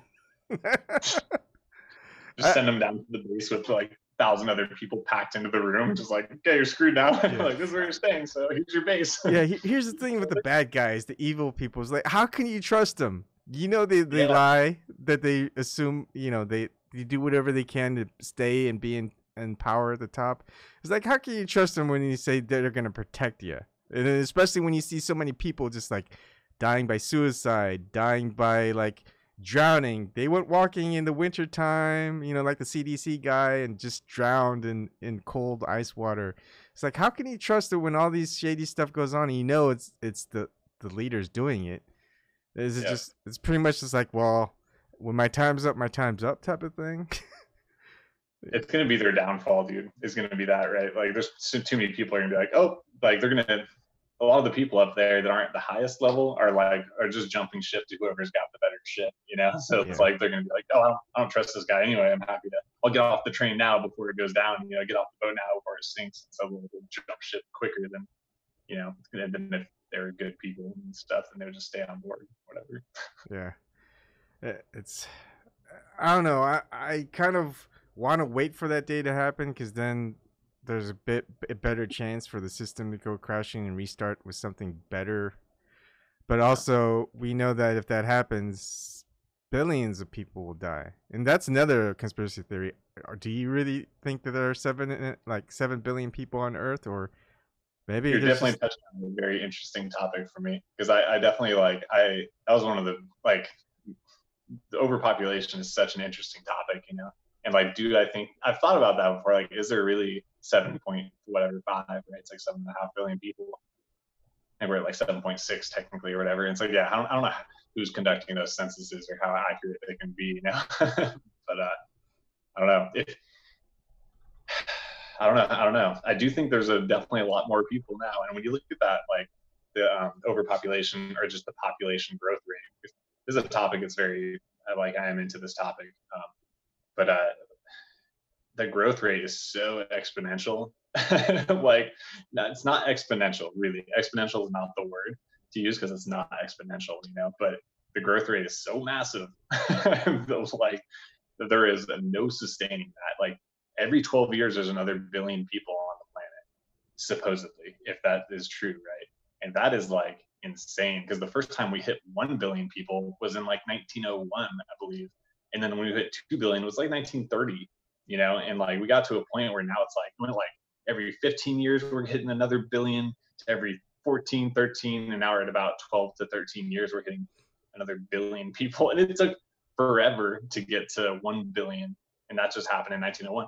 And because of the Industrial Revolution, that's what actually got the growth rate to go up. So you're talking about the end of the 19th century is about when the growth rate just started to creep up, and it just kind of looks like, oh, Industrial Revolution, and then it hits that, and it's only been at the very steep rate for about 60, 70 years, 80 years. We've really been at that really extreme, every 15 years another billion people. So that's if that's true, or even close to true, that is so unsustainable that I've heard some people say the resources that we actually have, we could probably sustain 27 billion people pretty easily at the current rate that we have stuff.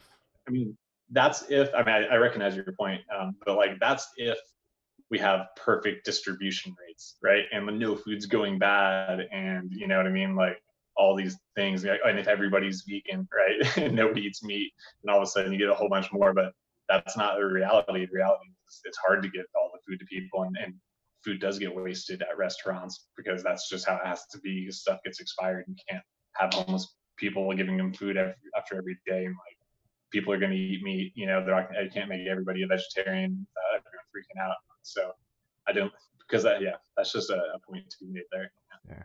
Yeah, and I think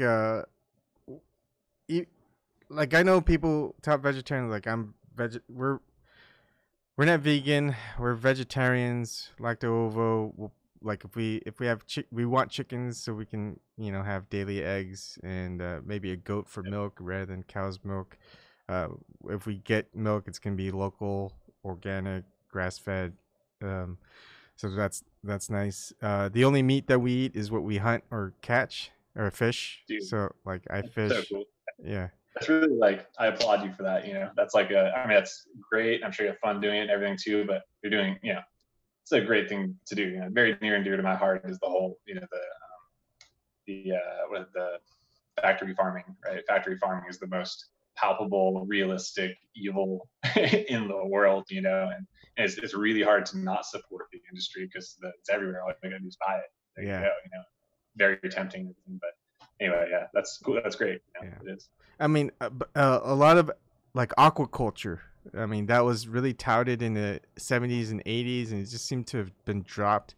Because I feel like if seaweed is a big part of the diet for a lot of Koreans and Japanese, and it's packed with vitamin B and good nutrients and minerals, and delicious. Yeah, salt on it. It's good. Yeah, with salt and oil. It's just salty, right? Yeah. Salt and oil. And so I mean, there's that type of growth. Plus just the fish. I mean, if you can do it right, like we didn't have to. I mean, we overfish so much, it's just horrible. But a lot of the things is like there were so much fish just going through all the river systems, but we dammed it up for irrigation and reservoirs. And so all these natural spawn runs that go through all the rivers from the oceans to the water, it's gone. Like the Atlantic salmon used to be pretty regular. A lot of the striped bass that used to spawn would do the same thing. They'd go in and get landlocked and all this other stuff. So like big food sources, like even when you read the history books that they show you when like the colonists arrived in the U.S., I mean, they keep saying like there's just like rivers full of just fish jumping out of the water. I mean, that's just so much fish out there, and it's just so horrible to think that like now it's just you get lucky just fishing all day to catch like 3 or 4, enough to take home and eat. And it sucks because things were good, things were in harmony, they were in balance, and people could have easily fed themselves locally, but now we all rely on this big system. There's too many people now, right? Like there's too many. I mean, I would say there's too many people to really, even if we didn't have the dams and stuff, probably there'd be too many people, demanding the food supply without actually growing. Maybe, I don't know, without actually growing yourself or whatever. It'd definitely be more challenging. Have you ever read The Monkey Wrench Gang, or do you know about that book? Monkey Wrench Gang. It's by Edward Abbey. Ed. He's got a few books, but that's his most famous one. But it's a fictional book, and he goes on a river rafting trip, and he in this fictional life, and they all their whole goal is to blow up the dam. Basically, there's a big old dam. I forget which dam it was that he was talking about, but man, just reading that book too, I'm just I always think about those dams, and I'm just it's just the clog, clogging an artery, right? Blood clot, that's what a dam is. Just enough water to get around and slow down the flow. And yeah, that's dams. I'd push the button to blow them up. Yeah. Push that button. Yeah. Edward Abbey is really, if you don't know about him, he's kind of a cool character. And he spent time outside. He was like a park ranger and whatever, and read some kind of fun books. Monkey Wrench Gang being one of the more popular ones, but he's an avid naturalist and environmental activist or whatever, I guess. We'll kind of go back a little bit. Red Pill Productions too. I don't know if it's related to Red Pill YouTube channel, but he was saying we're talking about aliens, but we won't talk. We kind of agree it's not going to be extraterrestrial, outer space aliens, but just beings that are different to us. Saying possibility that maybe that the underground living tunnels may not be an escape. Uh, eh, like a where humans may be able to escape there, but that's where the aliens might possibly be hiding out and kind of running things from that point of view. Yeah, I mean, that's always a possibility. the whole like everything is under the scenes. Like there's a whole other layer of Earth, basically, like underneath where they're doing all. Yeah, Of that. it's very similar to flat Earth in ways. The flat, no, not flat Earth. Hollow Earth theory, like the Admiral Byrd's Hollow Earth. But also, like there's certain theories with Hollow Earth that it's so expansive, just as big as ours. That there are probably like gateways that can you can transverse through. I don't know if it's through certain things like similar to ley lines, but still, it's all conjecture and stuff like that. But it is, dude. It is. I like talking about it. It's kind of fun or whatever, but you always got to recognize when you're like talking about some shit that's like, dude, like where is it? Who cares? Like what, dude? You know what I mean? Like I'm just like, what? Like where are they? Show me the aliens. Show me these underground things. How are they affecting me? Like how are they affecting me? How can we go and verify it? Like Antarctica, magnetic North Pole, we can verify. We can actually go there, but we don't know these spots where the underground layers are, the hideouts. They're probably more guarded than the Antarctic and the North Pole. Yeah. I mean, it's one of those things where, like, I mean, obviously, I have my opinion on like how we further this knowledge, like discovery project that we're all on truth, bringing out the truth and everything is like, you can. The Antarctic is palpable, and you can go and prove it. And once you prove that, then we can all get to the real business of, yeah, maybe we do go. Once we become in control, and everybody's awake to, oh, they're flat. Okay, then who are the evil people? Okay, we got them. What were they controlling? You have this whole inversion of power, right, where you take it away from the top, and you're like, okay, well, what were they doing? Let's sequester all their paperwork, and you find out, oh, they have a facility that's underground over here. I'm like, okay, well, let's go find out, and then so you can really reveal some of that stuff. And maybe that is a huge operation cover-up thing that ends up being real, but there's, whatever, not to take anything away from it, it could be the craziest, biggest thing ever. But I mean, there's no real. I think if people looked into it and there was some like some tangible way to verify it, and people looked into it, and I'd support that. Like, there's evidence for it written, or someone who leaks it. I mean, there's like almost no rabbit hole I won't go down. Yeah, I agree. And I would like, if we can go take over a underground bunker or whatever, if somebody does it, cool, like sweet. I'd like to go check it out or see what they come up with or whatever, Yeah. Like, I feel like that's what the active military and maybe even retired military should really be into, because I mean, for the last couple of decades, they've just been kind of fighting some just people who they're just defending their country. We've been the invaders, the U.S. military, and they don't have high tech weapons. They've got they've got some ordnance and some like assault guns, pretty much it. To actually go against the real bad guys who are the ones telling you to fight each other, to go and explore and take out these installations that are causing misery to the rest of the world. I think that's like what they're like. The military was meant for, like soldiers. They want to fight the good fight. They don't want to fight being the bad guys. Yeah, absolutely true, dude. I believe the exact same way. I think everybody in the military is has a good heart, and they're going into it for reasons that are generally altruistic or good, good-hearted and everything. I totally agree. But that said, there definitely seems to be their pawns of I mean, the U.S. government, military is kind of the biggest power arm of evil people in the world. They're kind of keeping everybody in check, and that's just a shame. It's you gotta find a way for the military people to realize that the people telling them to do stuff are the people they need to be fighting against. It's like once you get to that point, like, then okay, cool, we got a leg to stand on. We can actually find out some stuff. Till then, they're just kind of the enemy. Like, Matrix, right? Y'all look alike to me. Yeah, and it's sad, but it's kind of true. And I you know, I got military friends, but, I got Jewish friends, gay friends. I got nothing against it, you know, but it is. I mean, I personally avoided the hell out of the military. I know you're in the Navy and everything, not taking away anything from that, but I don't. I, for instance, just kind of funny. In high school, I was in ROTC, which is junior, and I fully within 1 quarter I got kicked out of there, dude. I was like, it was just kind of funny. I just can't, you know, somebody ever tells me to pick up a weapon or even theoretically pick up a weapon or by extension have some sort of involvement in like killing somebody else, like you better damn well make sure that it's something real and you know that I'm like passionate about and I'm like, okay, like this is a real thing, you know.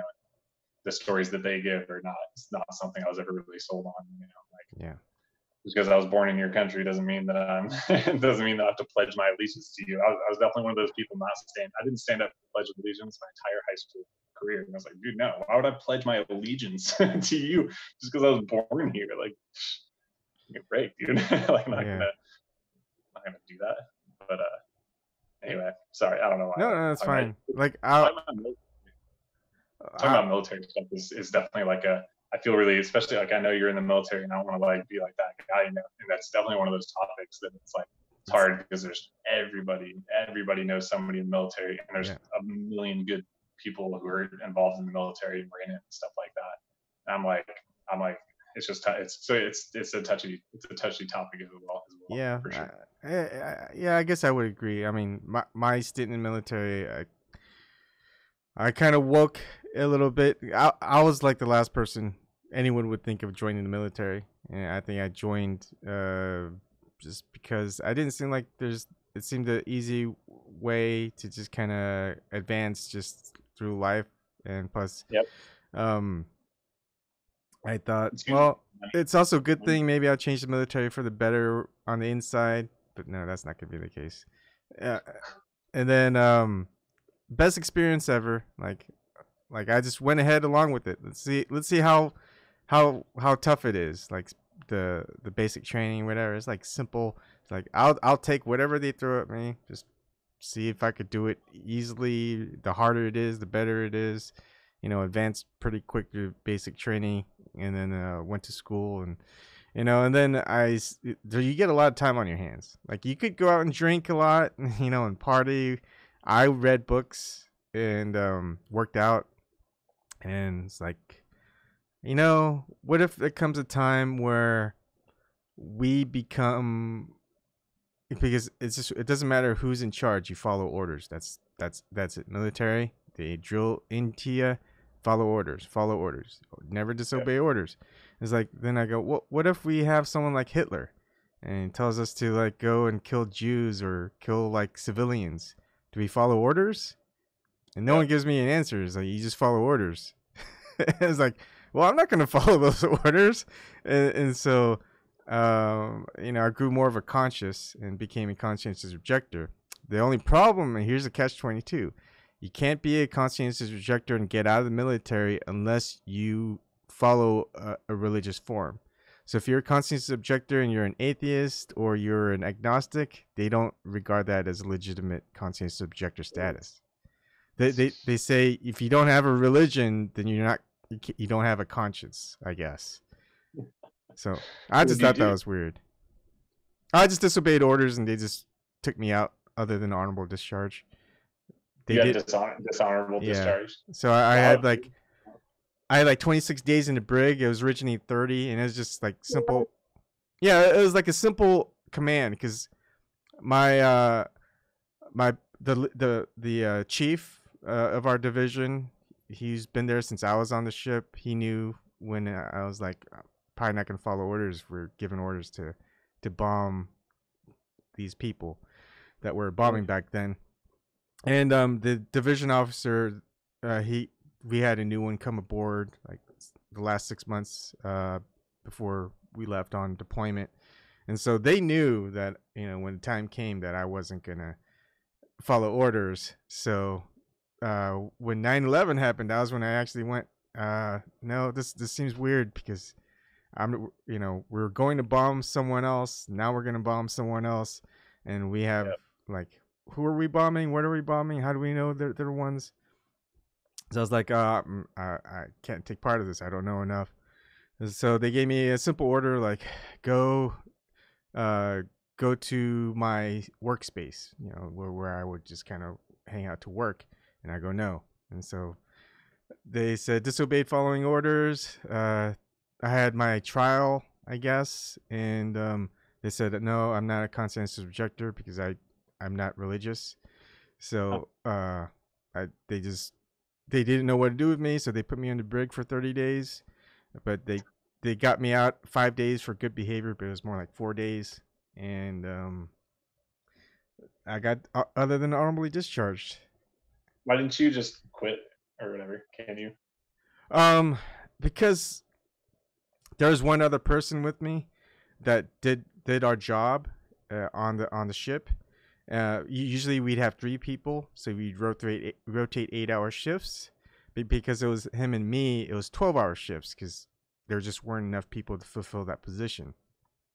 And so if I just quit, he'd have to do everything 24 hours, and we were doing active like training runs.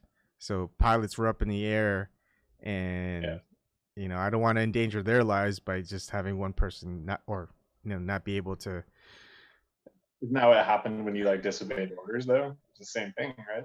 Well, I gave them enough warning, and they, at that time, right after that happened, they actually flew in another person to actually take over my spot. I think it took like a week maybe, but they by the time I got out and talked to everyone on my division before I left the ship, and I met the guy, so they did have 2 people. I'm still curious as to why you didn't just like quit instead of like disobeying orders. Like what made you? Well, I was on the ship. Well, I mean, like before we left and stuff like that, because I wanted to go through the process like the conscientious objector status. Okay. It's like it's not like I quit because the military was too hard. No, military is easy. I was good at it. I want to go through the correct procedures. Plus, we're on these training runs. We need someone to replace my spot. And if you guys haven't found the person to do it within however many months it took, it's not my fault. You guys are military. You guys should be on top of it, and you guys know the situation. Are you going to really wait until we get into a situation to test my ability to follow orders when I told you, I'm not going to do it when it comes to that time? So that's also like the really bad aspect of like the military. Are they really going to procrastinate when someone says, I'm a conscientious objector, I'm going through the formal steps to it, and when the time comes, I'm telling you straight up, I'm not going to follow orders, and I did everything by the book like I said I was going to do. They didn't believe me or something, but that's pretty bad to have a military structure on a nuclear aircraft carrier to do that. You don't do that if you're in the military. You don't take that chance. And trying to prep thing or something, maybe. I don't know. Yeah, I mean, it's just so much of a risk in the scheme of things. It's like that was just the dumbest thing, and I kept telling them, it's like, hey, I'm telling you what's going to happen, and it's going to be crunch time when it does happen. You should get me out now because you're going to have to deal with me then, and you're going to be down a man. And but I'm not going. I can't tell them what to do, and I think they probably thought, I'm not going to go through with it. So I went through with it. They had to deal with it, and that's how things happen. But how long were you on the boat after you like stopped working? Yeah, I was on the brig right after that. I knew what was gonna happen. And then I think right after I got it, what? Was it like awkward or anything? Like you were like, well, I like quit. No, it's well, it was weird because like I knew some of the man at arms, like I knew a lot of people on the ship, and they kind of knew my situation, and I got along with everybody. So you got out of the brig. They took you out of the brig or whatever after how many days? You said 20 or whatever it was. And, 26 days. Yeah, so they took me out of the brig to get my things because they're gonna fly me out of the carrier back to the States. Straight from the brig to Yeah. off the ship. But I gotta see members of the division, and I talk with them, and they're wishing me well and all this other stuff, and I asked them like what's been happening the last couple of days, and they're just running ops, since I was in the brig, and I sent them care packages when I finally got out and back home, if people know anyone in the military, care packages. Junk food, porn, movies, send those are care packages. Send them some good stuff. And so that was that. It's like I wish there were some military people that I knew, like if we got back in touch, that'd be awesome, but I haven't gotten back in touch with anyone. But it's like the best experience that I had. If my kids went into the military, I'd say learn from it. It would be a good experience. But know what you're getting into and don't do anything that you don't want to do, because they're going to be giving you orders to do things, and you have to make that decision whether you're going to obey them or you're not going to obey them. So yeah, it's definitely like if you have that mentality going in, there's no way you're going to last. Yeah, you're not going to last. You don't want a conscience. Follow orders. You're going to be the best military person ever. Yeah. But like, if you've got a conscience, don't go into the military, because you're gonna screw things up for everybody. Yeah, they need a cog. They need a good, smart cog in the wheel. Yeah. Keep it around. And you end up being a potential, rabble rouser. Is like, hey, that guy's not following orders. It's like, why isn't he following orders? It's like, yeah. But most people are like the globe earthers, as we are now with flat earthers. It's like they understand the system, they follow the system, they don't think the system's bad or lying to them, so they're okay with it. We just know that there's more to it. It's just like your brother analogy. I think it's the same with my brother. And I find it interesting that everyone I talk to, everyone who's kind of awake at this level, family members, even though we're genetically close in every way, and we're also probably like as far as when we're growing up, we go through the same schools, sometimes we go through the same teachers, we have the same parents, we grow up as similar as possible, but there's always just only one of us within the family. Seems like it. Yeah. My brother was the head of ROTC. Makes sense. He was the head. He was the top guy there. Yeah. Yep. For me, it was just the people. I want to support my division, the people who are like. That's why people love the military. Like a lot of people, you get this camaraderie between the people in your group, not the higher ups. It's like a divisive thing. Everyone at the bottom is kind of against those at the top. Respect the top enough to follow the orders, but if you want to advance, listen, you're pretty much the group camaraderie that you have, you're negating all of that for advancement. So like if you're really within that unit, you're looking after the other people in that unit. If they fall, you'll take a bullet for them and all this other stuff. But if you want to advance, you have to think of it more of like, I want them to do all the work. I want them to be in the front lines. Because if I stay back and I fill out all the right paperwork and the forms and just focus on myself, I'll advance in rate or rank. And I feel like that's a shitty way to run an organization in the first place.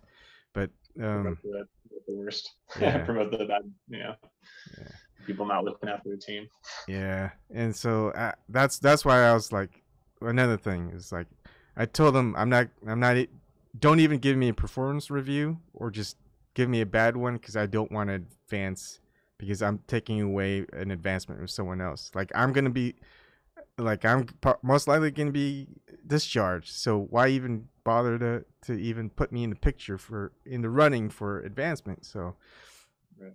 I told them that, and that also brings like the group closer, because they go, oh, okay, he doesn't want to advance because he knows he's getting out, and more chances for me to advance if I want to stay in the military. So it's like a win-win. And the people that there's one person in particular we didn't like, and we knew what he was doing. He's doing everything he could to get his decorations and a good performance review, and take those exams so he'd go up in rank, and you'd never see him around. It's like his excuse was he's studying for the exam so he gets a pass, so the work spreads to more of the division. So there you notice those people, but then when you think about it, those are the people that you see that are higher rank, and that they stay in the military the longest.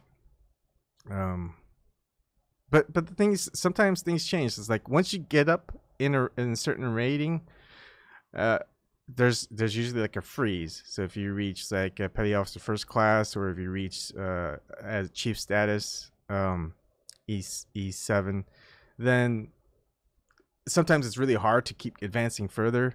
And if you can't get up to a certain rating before 20 years, they force you to retire like at 16 years or something, so you won't get your full pension.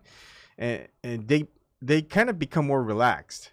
They're not so gung-ho. They realize they spent the last 16 to 20 years trying to keep going up in rating, and it's almost impossible. So they just kind of chill down a little bit and want more people to respect them, because they went through the whole time that they're in the military not being respected by their peers, but now at least they can get some respect because he's in a position of a higher authority. So you have to respect them. yeah, it's weird dynamic. It's interesting. It's it's military, corporate, whatever, political. I mean, they all have their structures. They all have their advancements. So anyways, it's 3.5 hours. I think we should call it a night. Is there, I know I took over the last thing with the military thing, but is there? Dude, I don't have much else to say, man. It's been a really good conversation, dude. It flew by. I can't believe 3.5 hours went by for sure at all. It's been really a pleasure, dude. Really a pleasure talking with you. It's not very often you can find someone who knows enough, but you can still be relaxed about it and kind of like realistic. You know what I mean? Mm-hmm. It's kind of hard to find that. So it's been really nice, dude. It's been a pleasure. And I hope we do it again sometime. Yeah, and feel free to come on in. I think I'll try to organize more of like a group thing. I know it's hard for people just to want to jump in on a topic that I do, but like you and Slick James, maybe other people who do like to chat in the chat box, have them come in and just have a group conversation. I think like when the 2020 election comes around, I'll be covering some of that just to tell people this is what's gonna happen. And you guys all get excited, but it's just a big act, but people like talking about politics. You heard Musk is running for president. Who? Elon Musk. He is? It's like not 100%, I don't think. Okay. But it seems very likely. I feel like maybe he did actually say he's going to. It definitely seems like it at the least, but it seems like he's going to try to run. Huh. Yeah. Do you think he's even popular enough? I don't think he's popular enough. I think so, man. I think he's the number one guy that like has a shot at beating Trump. I'd say Elon Musk has that following. He's space, dude. Everybody loves space. Elon Musk, he smokes weed. Yeah, but he's do they know what party he's running, or if he's not going to be affiliated with one? For sure, he'd be the guy to oppose Trump. That would be so like a Republican, he'd run in the Republican opposition party. He'd be a Democrat. He just be a Democrat. Yeah, he'd just go against Trump. But or maybe whatever party he is, it sounds like he'd be the only guy I've heard of who could challenge Trump. Because I feel like if you're going to challenge someone like Trump, the easiest thing would be challenge him within your own party. Because first, I mean, you're going to have to, if you go through the Democratic Party, you're going through like 20 people already or something. It's like, it's a lot of people. And a lot of the Republican nominees, they're not going to want to oppose him because then they'll be like you're just screwing up the chemistry of the party or something like that. Yeah, my opinion on the matter is definitely just I think that if anybody has a shot at beating Trump, it's Elon Musk. Who's worse? I don't know, just as bad. I don't know who gives a shit. Like, but it sounds like he might do it. Seems like it. You know what my prediction is? What? Hillary Clinton is gonna declare that she's running really late because her popularity always sinks the longer she's in an election cycle. She's gonna everyone's gonna fold. The Democratic nominees are gonna fold to her. She's gonna go against Trump, and she's gonna cheat her way into beating Trump, and she's gonna be the next president. It's possible.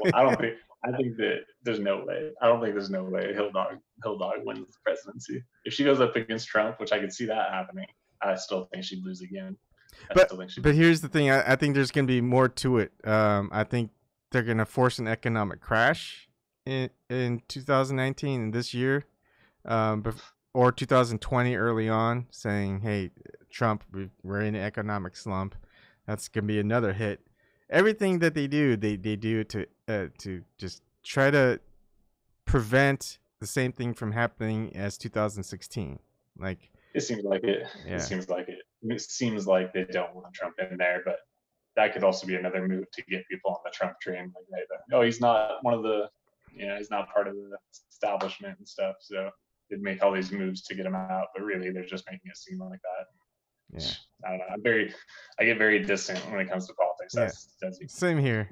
I just feel like I know what's coming, but so I make these big predictions. I don't really make a lot of predictions. That's just one prediction because all the signs point to it pretty good.